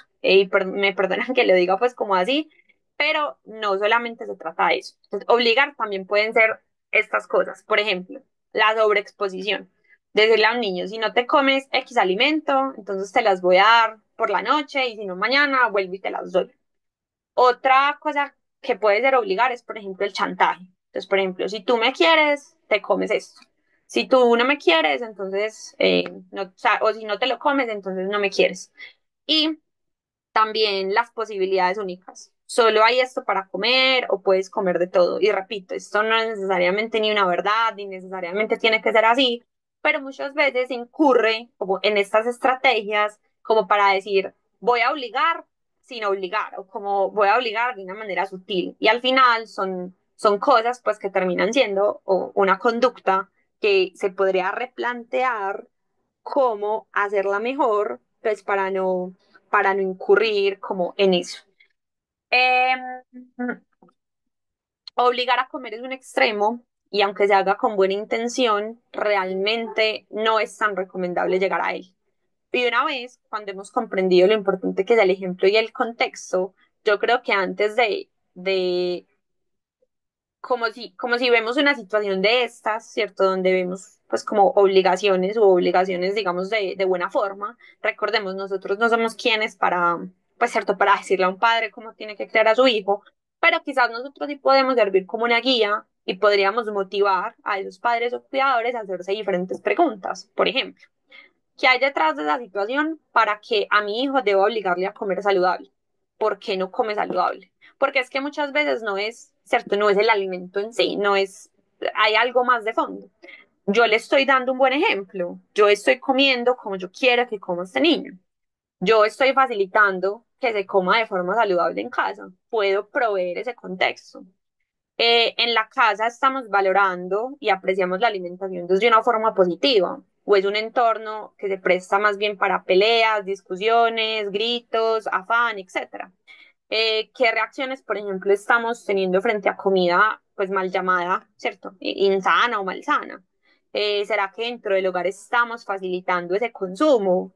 Nos pasamos facilitando otros alimentos que están desplazando el consumo de estos alimentos que yo llamo saludables y que el niño no quiera recibir. Entonces, muchas veces ese rechazo a consumir un alimento, muchas veces es solamente la punta de un iceberg, de un contexto y una suma de un montón de acontecimientos que terminan en que ese niño ese día no quiso recibir X alimento. Entonces, más que pues llegar como de una vez a la conducta de te obligo y esto es lo que yo diga, quizás podríamos hacernos otras preguntas para ver si podríamos encontrar la solución frente a esa conducta que está generando que el niño no quiera recibir los alimentos. Y ahí entramos al tema de las emociones, de los premios y los detractores cognitivos. Eso es algo muy importante porque, como les dije ahorita, ¿cierto? Realmente es muy difícil saber cómo inculcamos, cómo llevamos a que de verdad la conducta de alimentación se vuelva saludable. Y yo creo que esto se vuelve más difícil o es un escenario realmente un poco más difícil cuando, listo, supongamos que en el escenario ideal los padres hicieron la lactancia materna exclusiva 6 meses, empezaron la alimentación complementaria, súper exitosa, el niño le gustaba todo, aprendió a comer frutas y vegetales desde chiquito, además tenían un contexto súper favorecedor, el niño no es alérgico a nada, bueno, el escenario ideal, ¿cierto? Pero ¿qué pasa cuando la base quizás no fue la mejor, por lo que sea, por el contexto, por las situaciones, por decisiones, por desconocimiento, por lo que sea, y la alimentación quizás no es la mejor, pero dentro del hogar hay un deseo de que se quiere cambiar. ¿Qué hacer entonces? Y la verdad, eso es muy difícil. Pues es una pregunta muy difícil de responder, sobre todo por lo que les he venido diciendo. ¿Cuál es la mejor forma de incluir un cambio en una conducta ya establecida que no implique la obligación? Pero entonces, ¿cómo lo implanto? ¿Cómo lo inculco? ¿Cómo lo introduzco? ¿Cómo puedo hacer eso? Eso es difícil. Es algo bastante difícil, pero pues yo les traigo como algunas pues cosas que me encontré y es que lo más importante va a ser intentar cambiar el escenario de manera progresiva y eso es muy importante. O sea, cambiar una conducta requiere tiempo y yo creo que todos como adultos lo sabemos. Cambiar un hábito requiere mucho tiempo, incluir algo nuevo dentro de nuestra rutina requiere muchísimo tiempo, etcétera. Y lo más importante es que ese cambio debería ser sin castigos, sin imposiciones y sin obligaciones, y menos cuando se trata de comida. O sea, cuando se trata de comida, realmente el castigo, la imposición y la obligación no son los mejores amigos y entonces eso puede llevar al efecto contrario. Entonces, algunas cosas importantes pueden ser, por ejemplo, redefinir el rol de los modelos a seguir. Y ahí volvemos con la palabra del ejemplo. Es decir, si yo quiero cambiar dentro de mi hogar algo que pues de base quizás ya no está tan bien, pero yo lo quiero cambiar, pues hay que empezar a decir, bueno, los padres o cuidadores, los responsables de la alimentación, podrían comenzar a modelar hábitos saludables en su propia alimentación. Podrían empezar a mostrar interés, curiosidad por probar nuevos alimentos al frente de los niños. Recordemos que los niños aprenden mucho observando, aprenden mucho del ejemplo, incluso aunque ni siquiera tengan la capacidad para decir qué es eso, pero solamente por el hecho de a veces ver a los papás haciendo eso, les van a dar ganas, ¿cierto? Les van a dar ganas, así sea de mirarlo, leerlo, tocarlo, probarlo, así después lo rechacen, pero es empezar a despertar el interés, ¿cierto? Entonces, por ejemplo, y yo alguna vez propuse con unos padres, por ejemplo, crear como un diario de hábitos familiares. Entonces yo les decía, vea, ustedes pueden ir registrando diariamente alimentos que consumen con sus hijos, alimentos que prueban junto con sus hijos y van a ir monitoreando la frecuencia, la consistencia y a monitorear progresos. El lunes no probó esto, pero resulta que el miércoles sí, ya lo tocó, lo olió, se lo metió a la boca, pero se lo sacó, pero es una forma de ir monitoreando el proceso, ¿cierto? Otra cosa importante va a ser la introducción gradual de nuevos alimentos. Y yo creo que esto aplica, pues, no solo para niños, yo creo que eso en general en la vida. O sea, si yo quiero cambiar mi alimentación, yo no puedo pretender, ejemplo, que una persona que toma gaseosa todos los días, a partir de mañana ya no se va a tomar una gaseosa nunca más en su vida. Eso es demasiado utópico y eso lleva directamente a que esa intervención de educación fracase. Entonces, lo más importante ahí va a ser que la introducción sea gradual, es decir, no se recomienda transformar radicalmente la dieta, sino, por ejemplo, no sé, vamos a presentar un alimento nuevo a la semana.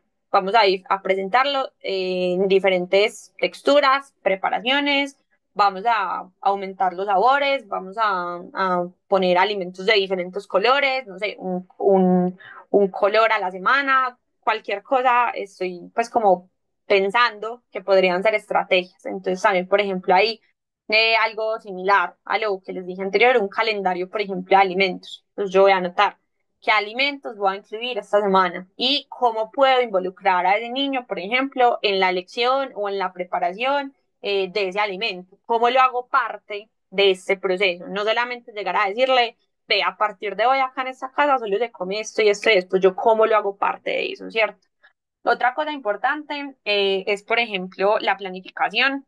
La planificación es súper importante porque cuando yo incluyo a los niños en la planificación o cuando yo como familia pues empiezo a planificar la alimentación, realmente está muy demostrado que eso evita o ayuda a evitar el consumo de los alimentos que precisamente yo quiero sacar de mi hogar por falta de tiempo. Entonces, cuando yo planifico, cuando yo organizo, no le dejo tiempo, pues o tanto tiempo al azar y puedo elegir y puedo hacer parte al niño de esa organización y de esa planificación. Otra cosa importante será entonces crear un ambiente alimentario positivo y sin presiones, como lo comentamos ahorita, evitar obligar a los niños a comer o a restringirles muchos alimentos, eso puede crear mucha resistencia, ansiedad en torno a la comida, en cambio, si yo empiezo a ofrecer alimentos variados, voy permitiendo que el niño descubra, que decida, etcétera, eso es importante, o sea, hacer la hora de la comida, recordemos, una experiencia tranquila y agradable. Y ahí, por ejemplo, algo que uno puede hacer es, por ejemplo, premiar esas cosas, premiar la exploración. Es decir, si al niño no le gustó el brócoli, pero al menos lo intentó, eso es importante. Y premiarlo me refiero a darle un refuerzo positivo. Muy bien, no te gustó, pero me alegra que lo probaste. Quizás en otro momento te va a gustar un poco más, pero ese refuerzo positivo frente a esos intentos es importante. En cambio, sería diferente si probó el brócoli, no le gustó, no dice ya, fracasé, no le gustó y todo mal y te lo tienes que comer y todo mal que no te gustó y el regaño y la culpa y eso empieza a crear ansiedad en torno a la alimentación. Eso es importante. Listo. Bueno, por otro lado, reemplazar gradualmente alimentos procesados, eso tiene que ver pues mucho como con la segunda parte y hablo de alimentos procesados porque yo creo que al final son muchos de los alimentos pues que están presentes en muchos hogares y con los que muchas veces se resuelve fácil, como la alimentación de un niño. Entonces, en lugar de eliminarlos así de golpe, se pueden empezar a reemplazar por opciones más saludables. Y yo soy una de las que cree que hoy en día todo se puede reemplazar por algo muchísimo, o sea, no me gusta hablar tanto de saludable o no saludable, pero sí se puede reemplazar por cosas con mayor valor nutricional, con mayor densidad nutricional para introducirlo más dentro del diario de la alimentación. Listo. Y otro consejo podrá ser, entonces, por ejemplo, incorporar actividades en la cocina. eh, Permitir que los niños participen en esa preparación de las comidas. Así el niño no entienda, así no responda, pero hacerlo partícipe, o sea, saber que vea, que el niño vea, que el niño esté ahí presente en ese momento, eso va a ser importante, que se empiece a facilitar, a familiarizar, perdón, con todo lo que engloba ese momento de la preparación de los alimentos. Listo. Bueno, otra cosa importante es que del mismo modo que premiar y castigar puede crear una disrupción en el valor que se le da a los diferentes alimentos, lo mismo sucede con las prohibiciones, como se los comenté ahorita en la regulación hedónica. Prohibir aumenta el valor incentivo de diferentes alimentos, independiente de la intención que la persona tenga. Es decir, yo lo prohíbo porque lo estoy cuidando, independientemente de que la intención sea buena, esa prohibición necesariamente lleva a, muy probablemente, a que se aumente ese valor. Entonces, recordemos que también ahí les dije, uno de los factores que perdón, que hacen que nosotros queramos comer más es el valor reforzado del alimento. Entonces, si nosotros a los alimentos le damos una connotación moral de bueno o malo, si le damos una connotación de positivo o negativo, eso va a empezar a crear un valor reforzado en el alimento del niño. Entonces, nosotros la comida más bien la deberíamos entender siempre como algo positivo. Es decir, de forma indirecta, eh, podemos concluir que las cosas buenas hay que darlas tanto si el niño se porta bien como si se porta mal. Y yo sé que esto puede sonar un poco como contradictorio, como cómo voy a premiar a alguien que, no sé, se portó mal o no hizo X cosa. Y la respuesta es porque la comida en sí no debería ser un premio y tampoco debería ser un castigo. Y eso es darle una connotación completamente innecesaria y completamente peligrosa a los alimentos, porque es una configuración que se crea en el cerebro de los niños, de los futuros adolescentes, que crecen pensando que hay alimentos permitidos, prohibidos, positivos, premios, castigos, etcétera, etcétera. Y yo creo que a la mayoría quizás nos pasó. A mí me castigaban si con sopa. O sea, la sopa era mi castigo. Y yo hoy en día, yo no soporto las sopas, o sea, yo odio las sopas.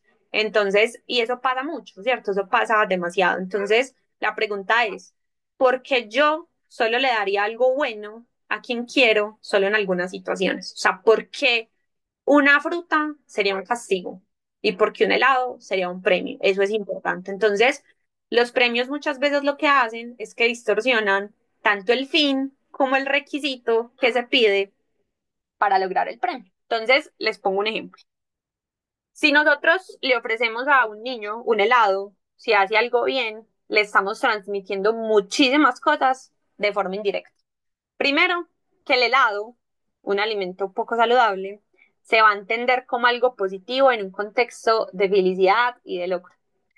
O que esa responsabilidad que él tenía que hacer, algo rutinario que tenía que hacer y que es bueno para él, pierde valor la acción en sí porque se convierte en un medio para conseguir algo. Es decir, la acción se instrumentaliza porque al final la acción no importa, lo que importa es el premio, porque el premio es un alimento que para él ya tiene un valor reforzado importante. Entonces yo me tengo es que esforzar, pero para conseguir eso, no porque yo quiera hacer esta acción. Y dicha acción, como lo dije, entonces se va a convertir en un trámite haciendo que en futuras ocasiones el niño pierda interés por hacerla porque no hay un incentivo para hacerlo. Entonces, si tú siempre me prometes X cosa, cuando yo hago esto, el día que me lo quites, yo no lo voy a querer hacer porque no tengo ningún incentivo. Entonces, la comida como tal no debería nunca ser un premio, un castigo, ya que la mejor forma de inculcar buenos hábitos es lo que hemos hablado, creo que durante toda la sesión de hoy, es ejemplo, paciencia, tiempo y contexto. Pero deberíamos empezar también a desmontar ese mito, pues de que la comida es una forma de premiar o de castigar a una persona, porque no, la comida solo es comida, listo, la comida no es ni buena, ni mala, ni positiva, ni negativa, ni nada, es comida y nosotros no tenemos por qué darle una connotación moral a un alimento. Eso es algo crucial, eso es bastante importante, listo. Bueno, comentando ahora entonces un poco sobre lo que nos hablaba ahorita el compañero con su intervención, es ese ambiente obesogénico y el papel que tiene la publicidad infantil en esta quizás problema, epidemia, doble carga de malnutrición que podemos ver en nuestro país, y es que la propia Organización de Mundial de la Salud afirma que la publicidad de productos poco sanos es muy eficaz en niños, sobre todo en niños, y pone en manifiesto su efecto en la frecuencia de consumo de dichos alimentos y sus repercusiones en la salud y en las tasas actuales de obesidad infantil. Acá les pongo el porcentaje de exceso de peso del 2005 a 2015 en niños menores de 5 años en Colombia, que es algo realmente pues preocupante. Y resulta que la OMS también hace unas estimaciones donde dice, vea, pareciera ser que un tercio de los casos de obesidad infantil se hubieran podido evitar eliminando la publicidad de ese tipo de productos.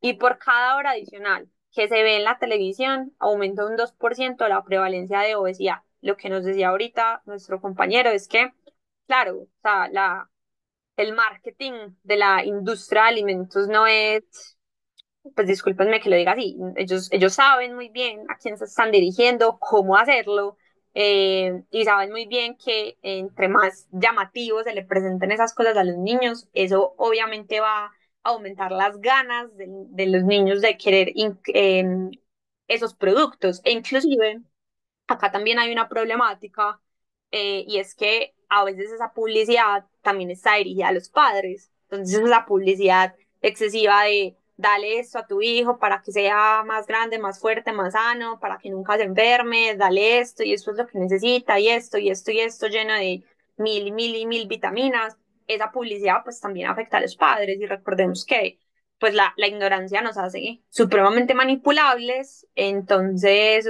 una persona, y sobre todo un niño, que no tiene por qué saber esas cosas, pues va a ser supremamente sensible a la manipulación de esos medios. Entonces ese tema de la publicidad infantil también es algo importante, también es algo que nos tenemos que preguntar, debatir, tiene que ser algo importante para todos los que trabajamos con esta población. Hay otra de las razones por las que es tan importante educar a los padres en que ese ambiente debería estar alejado de pantallas, porque imagínense un niño pues comiéndose una fruta o un brócoli, pero que en la televisión le muestran pues una cosa que nada que ver, pues evidentemente él va a empezar a asociar esas cosas tan llamativas con personajes y superhéroes y ese tipo de cosas, pues que hace la publicidad, que si ustedes se fijan, eso nunca se hace con la comida normal. Pues yo nunca he visto una propaganda donde a un brócoli le pongan pues alguna cosa para hacerlo llamativo y que a un niño le den ganas de comérselo. No sé si ustedes, yo jamás lo he visto, pero sí veo cereales, y sí veo bebidas, y sí veo el Milo, ¿cierto? Etcétera. Entonces es como que es importante empezar a replantearnos también nosotros y nosotros qué podemos hacer y cómo podemos educar frente a esta problemática de la publicidad infantil. Listo. Bueno, entonces, ¿qué ambientes o, perdón, qué acciones podemos entonces motivar a realizar para intentar hacerle pie o hacerle batalla como a esta epidemia de la obesidad infantil? Primero, crear un ambiente saludable. Entonces, lo que les decía al principio de la disponibilidad. Si yo quiero que mi hijo coma más saludable, pues definitivamente voy a tener que poder ofrecerle alimentos no tan superfluos. Voy a tener que intentar que dentro de la alimentación, pues incluyamos esos alimentos que yo quiero que se incluyan, ¿cierto? Y que si yo ya tengo en mi casa alimentos que quiero erradicar, pues no los voy a eliminar de golpe, sino que los voy a ir reemplazando gradualmente y voy a hacer que el hogar sea consistente con ese objetivo que yo quiero conseguir.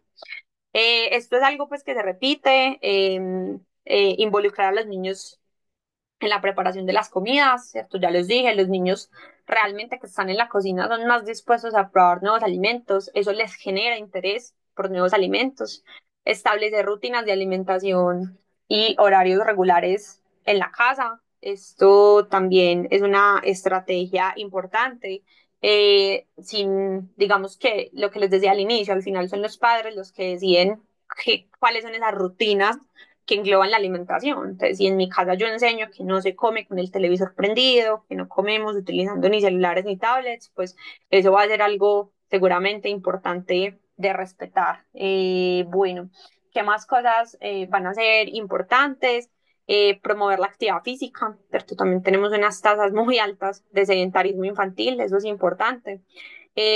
Fomentar una relación positiva con la comida, como se los comenté ahorita, evitar usar la comida como recompensa y castigo, evitar darle una asociación emocional a los alimentos, eso no va a crear buenos hábitos de alimentación con el niño. Entonces, también si el niño tiene hábitos de alimentación emocional, como comer cuando está aburrido, triste, es muy importante empezar a hablar con él sobre cómo expresar sus emociones sin tener pues necesariamente que asociarlos a la comida.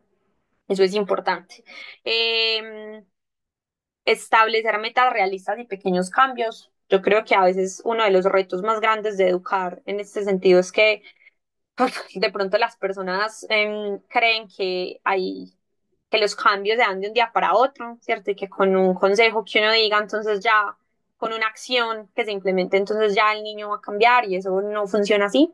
Por eso es importante sumar y sumar estrategias, introducir los cambios de forma gradual, eso es importante. O sea, si una familia toma gaseosa todos los días, la estrategia menos adecuada será a partir de mañana no hay gaseosa, sino cómo las empezamos a reemplazar. Ah, bueno, empezamos por quizás bebida con gas y aguas saborizadas y luego pasamos al agua, etcétera, ¿cierto? Eso es importante. Y crear un entorno de apoyo familiar e involucrar a todos los miembros de la familia en los cambios. Repito, es que el niño tiene obesidad, entonces el niño, entre comillas, lo ponemos a dieta, pero todos seguimos comiendo igual al frente de él, eso realmente no va a ser tan positivo, entonces es muy importante que el apoyo familiar sea de todos y evitar hablar del aspecto físico y de darle valor a las personas o al niño, ¿cierto? Por su apariencia. Entonces el que está gordito es porque está saludable, o el que si no se come nadie lo va a querer, ese tipo de comentarios que relacionan el aspecto físico con la valía de la persona y la alimentación son muy poco recomendados. Listo. Bueno, y yo quise incluir un poco algo sobre los trastornos de la conducta alimentaria, porque Yo creo que también es un tema al que de pronto muchas veces no se le da tanta importancia, todavía es un poquito pues como tabú, sobre todo cuando es trastornos de conducta alimentaria en el ámbito infantil. Es muy difícil, yo realmente pues yo no soy experta, ¿cierto? Yo no soy experta en eso, ni mucho menos. Trastornos de la conducta alimentaria son algo bastante difícil, pero sí les quise traer pues también como de pronto algunas cositas que dice la literatura. Y bueno, para dar un poquito de contexto, recordar que los trastornos de la conducta alimentaria o los TDAs son un conjunto de patologías que son de tipo psiquiátrica. Y es importante empezar a hablar de ellas en la infancia porque precisamente la instauración habitualmente se da en la infancia y en la adolescencia. Y al final, pues llevan una importante repercusión orgánica que va a poder influir tanto en el desarrollo neurológico como en el fisiológico, el psicológico y en otras pues áreas de la vida de esa persona.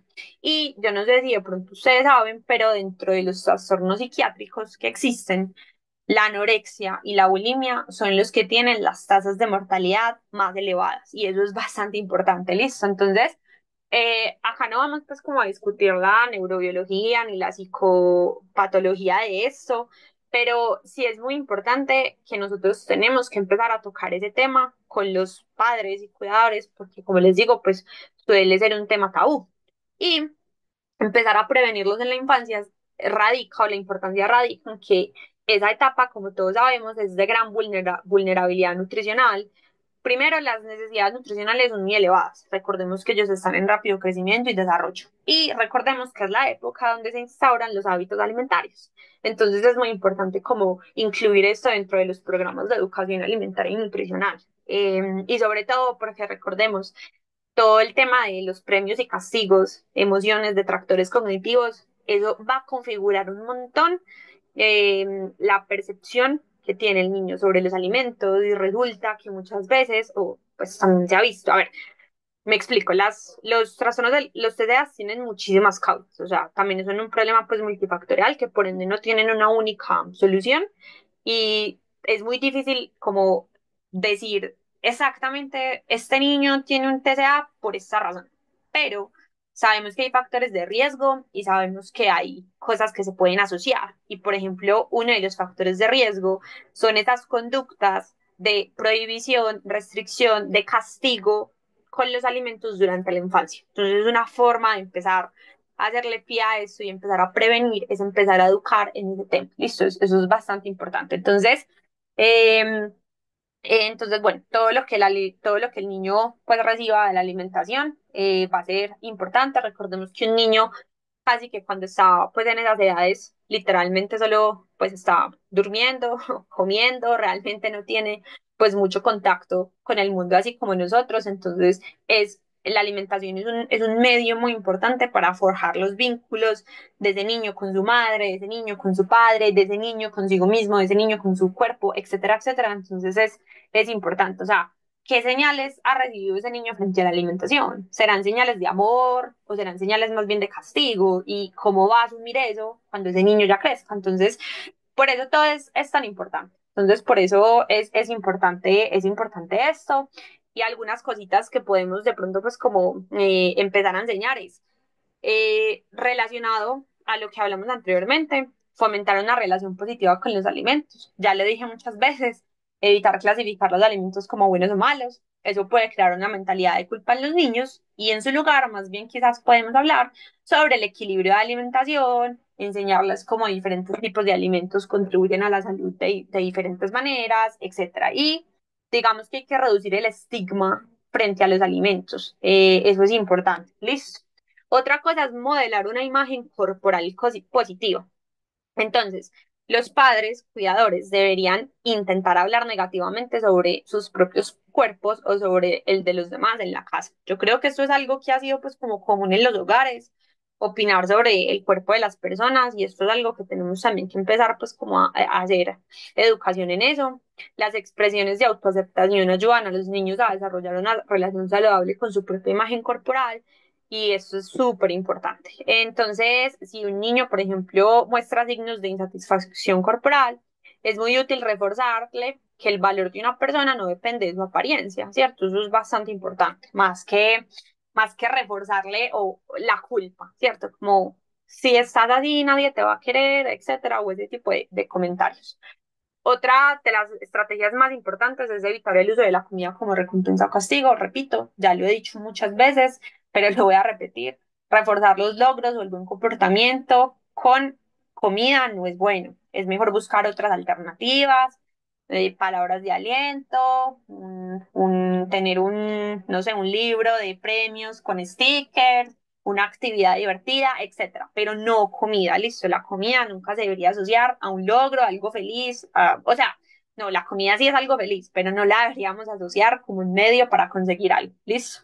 Bueno, listo, otra cosa importante podrá ser fomentar la diversidad en la alimentación sin estrés, como ya lo hemos hablado muchas veces, introducir alimentos variados en un ambiente positivo, no forzar a comer a los niños algo que no quieren, descubrir que exploren y que descubran los alimentos a su propio ritmo, eso es importante.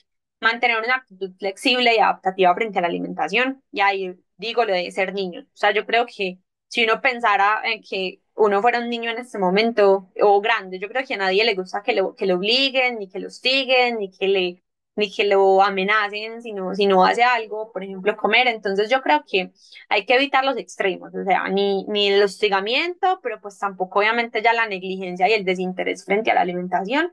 Es evitar los extremos en todas las prácticas alimentarias y no mantener una actitud de flexibilidad. Entonces eso es importante y desarrollar actividades sin enfoques en la apariencia, entonces sobre todo como actividades familiares enfocadas en el disfrute, la diversión, el bienestar, sin poner el énfasis en el aspecto físico o la pérdida de peso, si por ejemplo estuviéramos hablando de que tenemos un niño con obesidad y que queremos cambiar eso. Listo. Y evidentemente pues buscar apoyo profesional cuando sea necesario, porque esto es algo pues realmente importante que hay que tratar. Listo. Bueno, para ir avanzando, también quise traer un poquito el tema sobre los comedores resistentes. Repito, yo tampoco soy experta en comedores resistentes, pero hay algunas cositas pues como importantes o interesantes desde la literatura y como unas quizás conocimientos básicos o pautas básicas que podríamos saber. Resulta que que bueno, unos autores distinguen como las conductas alimentarias en la infancia según el grado de restricción. Entonces, se traen como tres clasificaciones. El comedor normal, que es el que no presenta una restricción importante y evoluciona según lo esperado. O sea, el escenario ideal, el que todo el mundo quiere. El comedor caprichoso, que es como una personalidad intermedia, entonces esos niños tienen como una variedad suficiente, perdón, tienen una restricción relativa, pero ingieren una variedad suficiente para poder cubrir sus requerimientos. Y el comedor resistente sería el que está en el extremo opuesto al comedor normal, porque tienen una restricción muy grande de muchos alimentos. Entonces resulta que entre los 2 y 6 años de edad, la mayoría de los niños y niñas desarrollan esa neofobia natural. Entonces, eso es normal porque recuerden que ocurre una desaceleración del crecimiento y por ende una disminución del apetito y ese, digamos, comportamiento es completamente normal. Pero cuando la neofobia se extiende más allá de los 6 años, incluso llegando pues ya a edades un poquito más avanzadas, puede ya empezar a comprometer áreas del desarrollo, entonces es importante pues como prestarle atención, pero sí educar a los padres en que lo más seguro es que entre esta franja de edad ellos vayan a experimentar muchísimos cambios referentes como a ese tema de su conducta de la alimentación. Pero sí podríamos definir que hay unas características que cumple el niño que se llama comedor resistente. Entonces, una característica es que comen entre 10 a 15 alimentos o menos, rechazan uno o varios grupos de alimentos completos. Cuando se presentan nuevos alimentos aparecen conductas que incluyen ansiedad, rabietas, incluso vómitos. Tienen manías particulares en torno a la alimentación y con frecuencia son diagnosticados de síndromes con retraso en el desarrollo o por ejemplo esto es súper común en los niños que tienen algún diagnóstico como por ejemplo el trastorno del espectro autista. Listo. Entonces, miren que parece, o sea, hay muchos factores que modulan la conducta alimentaria de un niño. Entonces, en ocasiones puede ser ese problema neurológico del desarrollo lo que le va a impedir que él pueda probar nuevos alimentos, u otras veces va a ser algo que está simplemente relacionado con esa conducta que ha sido provocada por un entorno que no ha gestionado el inicio de la alimentación infantil quizás de la forma más adecuada. Ambientes estresantes, creencias sobre el comer heredadas de generación en generación, eso también, como ya lo vimos, puede influir un montón en esa neofobia. Entonces, también algunos consejos de quizás cómo se puede prevenir esta situación, y es que parece ser que tener horarios flexibles de comidas, pero programados y que toda la familia los conozca, puede ser importante. Permitir a los niños lidiar con esa sensación de hambre y respetar sus señales de saciedad. Evitar las distracciones en la comida. O sea, imaginemos un niño que por si no come, es problemático para comer. Además, le damos cualquier detractor cognitivo, eso va a hacer que se desconecte mucho más de sus señales de hambre y saciedad, así como con todas las características pues, organolépticas del alimento. Mantener una actitud relajada y crear un ambiente agradable durante las comidas y no dejar de ofrecer alimentos, aunque inicialmente sean rechazados, y no forzar la ingesta si el niño se resiste o si no quiere volver a comer un alimento. Listo. Otra cosa importante va a ser fomentar la lactancia materna para favorecer el aprendizaje de sabores a través de ella.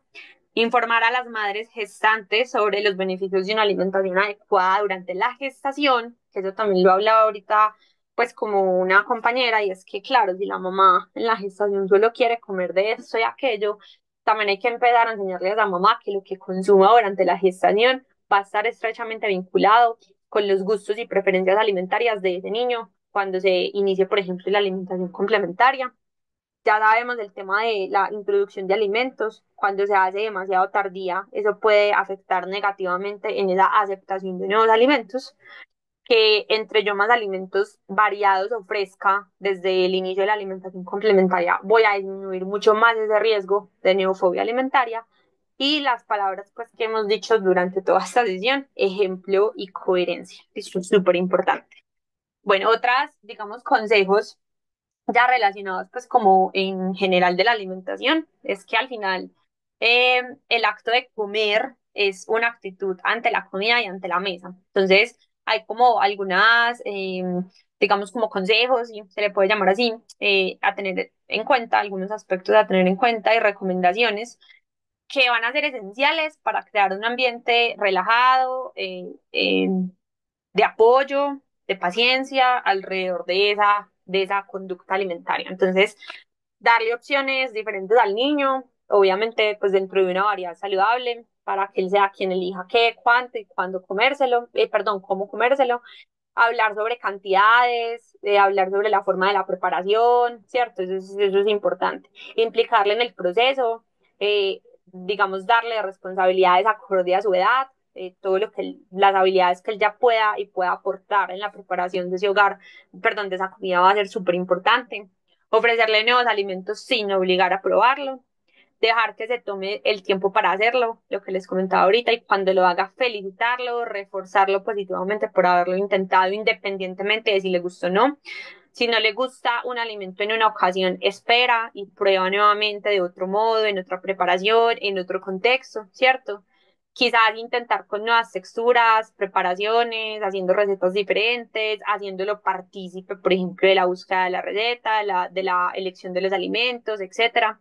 Escuchar al niño cuando diga que no quiere algo o que no tiene más hambre, preguntarle por qué, buscar una solución, más que entrar de una como a atacar. Prestar mucha atención a las señales de hambre y saciedad. Yo creo que eso es algo fundamental, o sea, que unos padres sean capaces de reconocer esas señales en su hijo va a ser súper importante.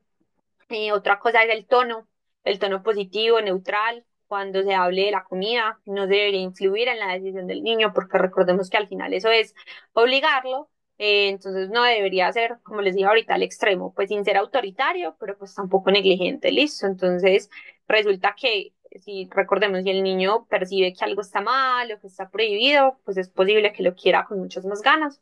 El lenguaje y la comunicación, no prohibir, obligar, chantajear, etcétera, no castigar, eso es supremamente importante. Los alimentos no deberían ser tratados como una moneda de cambio.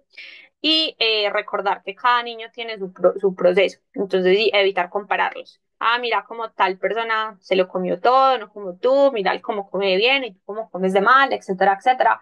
Ese tipo de cosas realmente no van a hacer que se refuerce una buena relación con la alimentación. Listo. Fomentar comer en familia, evitar la presencia de distractores. La mesa debe ser un lugar donde se comparta. La comida, o sea, no es que sea lo menos importante, pero realmente sí debe ser más bien como poder propiciar un espacio también como de vínculo familiar. Listo. Tener paciencia, tener paciencia con un niño, entender que todos fuimos niños alguna vez, todos necesitamos tiempo para aprender algo nuevo, un niño nunca ha comido en su vida, necesita tiempo para entender qué le gusta, qué no le gusta, etcétera. Lo más importante es ayudarlo, respetar sus decisiones, ayudarlo a elegir, pero sin coaccionarle, sino más bien como de una forma de guía. Listo. Bueno, ya para terminar, quiero comentar un poquito como de algunos errores típicos que a veces, en los que a veces incurrimos los educadores en alimentación, cuando, pues, digamos, vamos a hacer trabajos, sí, de educación en campo o lo que sea. Entonces voy a hablar como de algunos de los errores un poco más comunes. Y el primero es, por ejemplo, establecer la metodología antes que los objetivos. Entonces, esto pasa mucho cuando nos encargan como charlas o talleres de manera predefinida. Venga de una charla sobre tal cosa en X lugar, ¿cierto? Entonces, eso es muy importante porque es posible que la metodología o la actividad concreta que nosotros vayamos a trabajar no sea coherente con el contenido de la misma. Entonces, eso es importante. A ver, si nosotros queremos que un niño se familiarice con nuevos alimentos, ¿será que un niño sí necesita una charla? O más bien necesita coger esos alimentos y manipularlos, así sean pues de mentiras, pero verlos, ¿cierto? Si queremos, por ejemplo, que un adolescente aprenda a hacer una receta, quizás no se la tenemos que enseñar en diapositivas, sino ponerlo a hacerla, ¿cierto? Y si, por ejemplo, queremos que un niño aprecie el origen de unos alimentos, quizá uno se puede ingeniar la manera de que los vean en la realidad, ¿cierto? Entonces, el objetivo que nosotros queramos o lo que nosotros queramos conseguir es lo que nos va a indicar la metodología que vamos a usar y no al contrario. Suele ser más bien al contrario. O sea, uno plantea la metodología y ahí busca el objetivo. Más bien uno se tiene que preguntar desde el inicio, ¿qué quiero yo conseguir con esta sesión educativa? Eso es súper importante. Listo. Otro error es utilizar siempre como la misma sesión comodín. O sea, yo ya tengo unas diapositivas hechas, listas, simplemente allá lo voy adaptando según la gente que me llegue y eso suele pasar. Y resulta que, que una intervención tenga éxito en un contexto específico, un día específico, digamos que eso solo nos dice que se hizo en unas circunstancias determinadas, pero uno no puede asegurar que nuevamente vaya a dar el mismo resultado. Entonces siempre tenemos que adaptar todo al contexto y recuerden al objetivo. Listo. Otro error importante es el de sobresaturar. Yo creo que nosotros a veces pretendemos conseguir que con una sola actividad, lo que no hemos podido lograr durante años, lo vamos a conseguir ese día pues con un taller, una charla de una hora. Y ya, a ver, yo creo que eso no está mal, pues yo creo que uno a veces dice, como no sé, cuando a uno lo mandaban, por ejemplo, lejos, yo cuándo voy a volver por acá, tengo que exprimir, dar lo mejor que tengo, intentar contarles lo máximo posible, pero yo creo que yo aprendí que uno no puede pretender cambiar una vida o un contexto en una hora, pues ni en dos, ni en tres, ¿cierto? Realmente eso no es así. Entonces, nosotros lo que deberíamos intentar hacer es más bien tener un objetivo más bien realista y centrarnos en los objetivos, pues de a uno, dos, tres objetivos. Entonces, um, nosotros no vamos a conseguir que de la noche a la mañana un niño o un hogar cambie completamente su percepción de la alimentación. Pero entonces, a ver, nosotros no podemos conseguir que de la noche a la mañana un niño no quiera, no sé, tomar más gaseosa, pues en caso de que la tome y le gusta. Pero sí podemos hacer que descubra, por ejemplo, cinco nuevas versiones de un alimento que desconocía. No podemos cambiar de la noche a la mañana el desayuno que le dan o el desayuno de esa familia en el hogar, que de pronto no sea el más adecuado, pero sí podemos enseñarle, por ejemplo, que en otros lugares se desayuna otra cosa o posibles desayunos, ¿cierto? Entonces, realmente nosotros no vamos a cambiar a una vida en una hora y por eso debemos dejar de sobresaturar y más bien centrarnos en un objetivo específico. O sea, yo siempre digo, si yo cumplo esto. O sea, si las personas se van por lo menos con esta idea y sabiendo esto, yo me voy con bien servida, pero yo no puedo pretender cambiarles la vida en una sesión de educación alimentaria, listo. Otro error importante en el que nosotros incurrimos es que damos por sentado muchas cosas. Es decir, nosotros muchas veces, de pronto las personas que trabajamos con estadísticas, con datos poblacionales, etcétera, creemos que nos vamos a encontrar, por ejemplo, con niños o familias representativas y eso no tiene por qué ser así. Entonces nosotros debemos informarnos súper bien cómo son los niños, cómo son las familias con los que vamos a trabajar porque si no, vamos a incurrir en el error pasado, que es, vamos a utilizar siempre la misma sesión comodín. Entonces, eso es importante. No demos por hecho realidades antes de tiempo y tampoco demos por sentado que la gente sabe cosas que para nosotros son tan obvias que uno dice, pero ¿quién no sabe eso? No hagamos eso. O sea, asumamos que nadie sabe nada y no por decir que la gente pues no tiene conocimiento, ni mucho menos, sino porque recuerden que la gente no tiene por qué saber todo lo que nosotros como educadores quizás sabemos, ¿cierto? Eso es importante. Entonces, usar información pues digamos como sencilla, ¿cierto? A veces las personas no necesitan pues cosas demasiado complicadas, necesitan ideas prácticas, centradas, necesitan que se les repita, intenten que si alguien no entiende algo, usen palabras diferentes, reiteren, enfaticen, insistan en las cosas importantes y en que lo que ustedes quieren que esas personas o la idea que quieren que esas personas cojan de verdad esté clara, ¿cierto? Y otro error es, por ejemplo, centrarse mucho en lo negativo. Yo siempre he dicho que la educación se debería hacer desde lo positivo, no del quite esto, quite aquello, no haga esto es malo, esto, aquello, sino más bien qué puedo cambiar, qué puedo incluir en lugar de qué tengo que quitar. Eso es algo que a mí me parece pues realmente bastante importante. Esto es algo que una imagencita pues de un artículo que dice como que, vea, esos son los factores que usted debería considerar para la elección del material educativo según las características propias de la persona. O sea, que van desde el nivel socioeconómico, los factores culturales, si tienen acceso a tecnologías, características físicas, estilos de aprendizaje, etcétera. Eso es súper, súper, súper importante. Listo.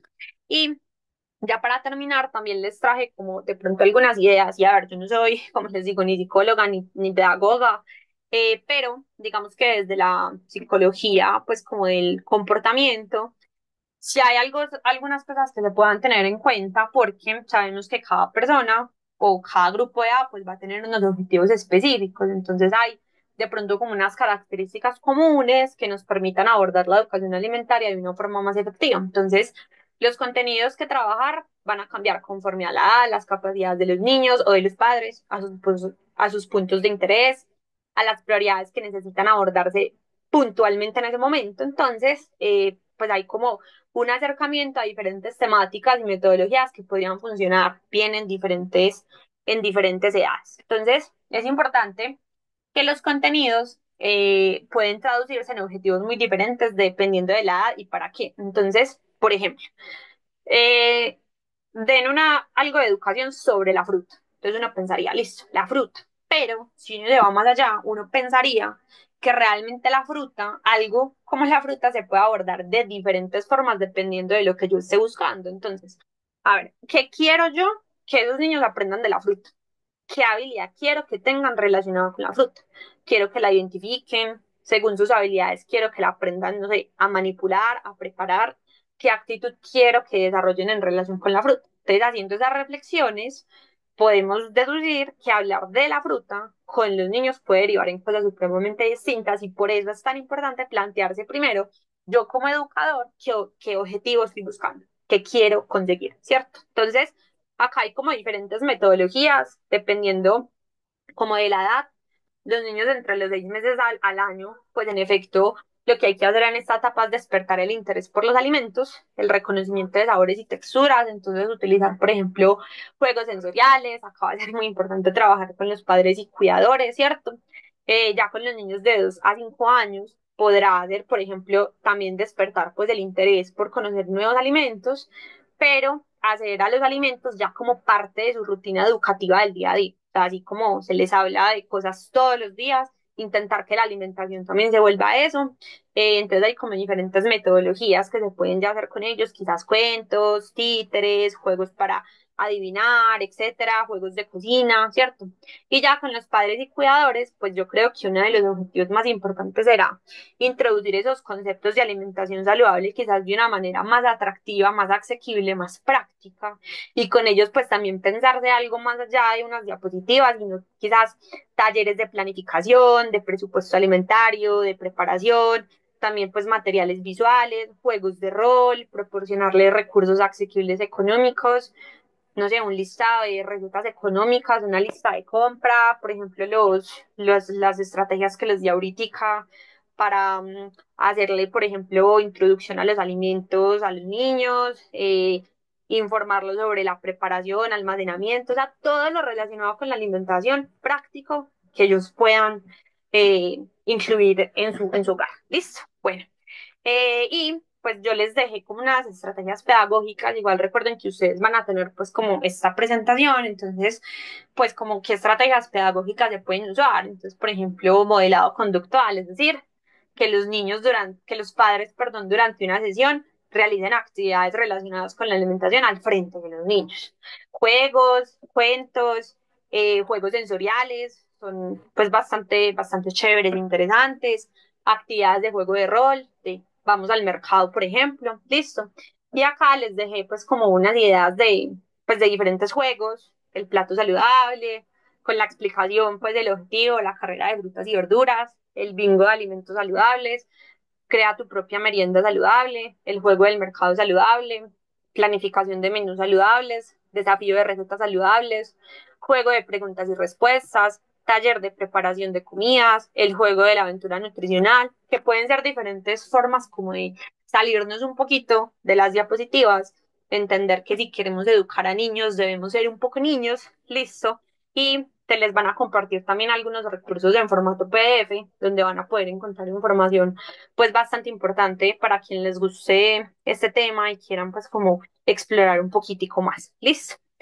Bueno, eso sería como lo que tenía para compartirles el día de hoy. Les voy a pedir por favor quienes se me vayan de la sala porque les voy a mandar el link eh, de de la asistencia. Recuerden que esto es súper importante para el tema de la emisión del certificado y también les vamos a mandar entonces la encuestica de de la sesión y también la encuestica de saberes. Entonces recuerden porfa que los tres links son fundamentales para la emisión del certificado. Entonces denme por favor un momentico, ya se los voy a compartir. Vale, ya lo compartí, ya está en el chat, ya están en el Ah, chat los listo, tres de links. una.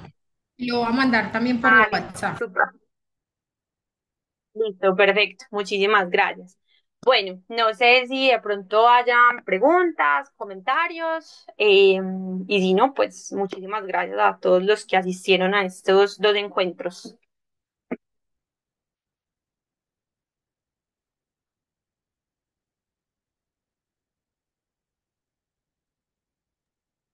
Muchas gracias.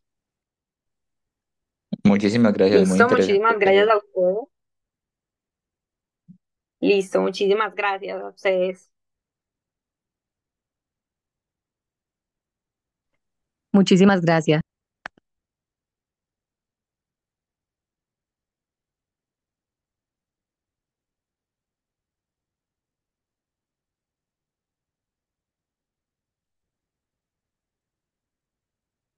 Bueno.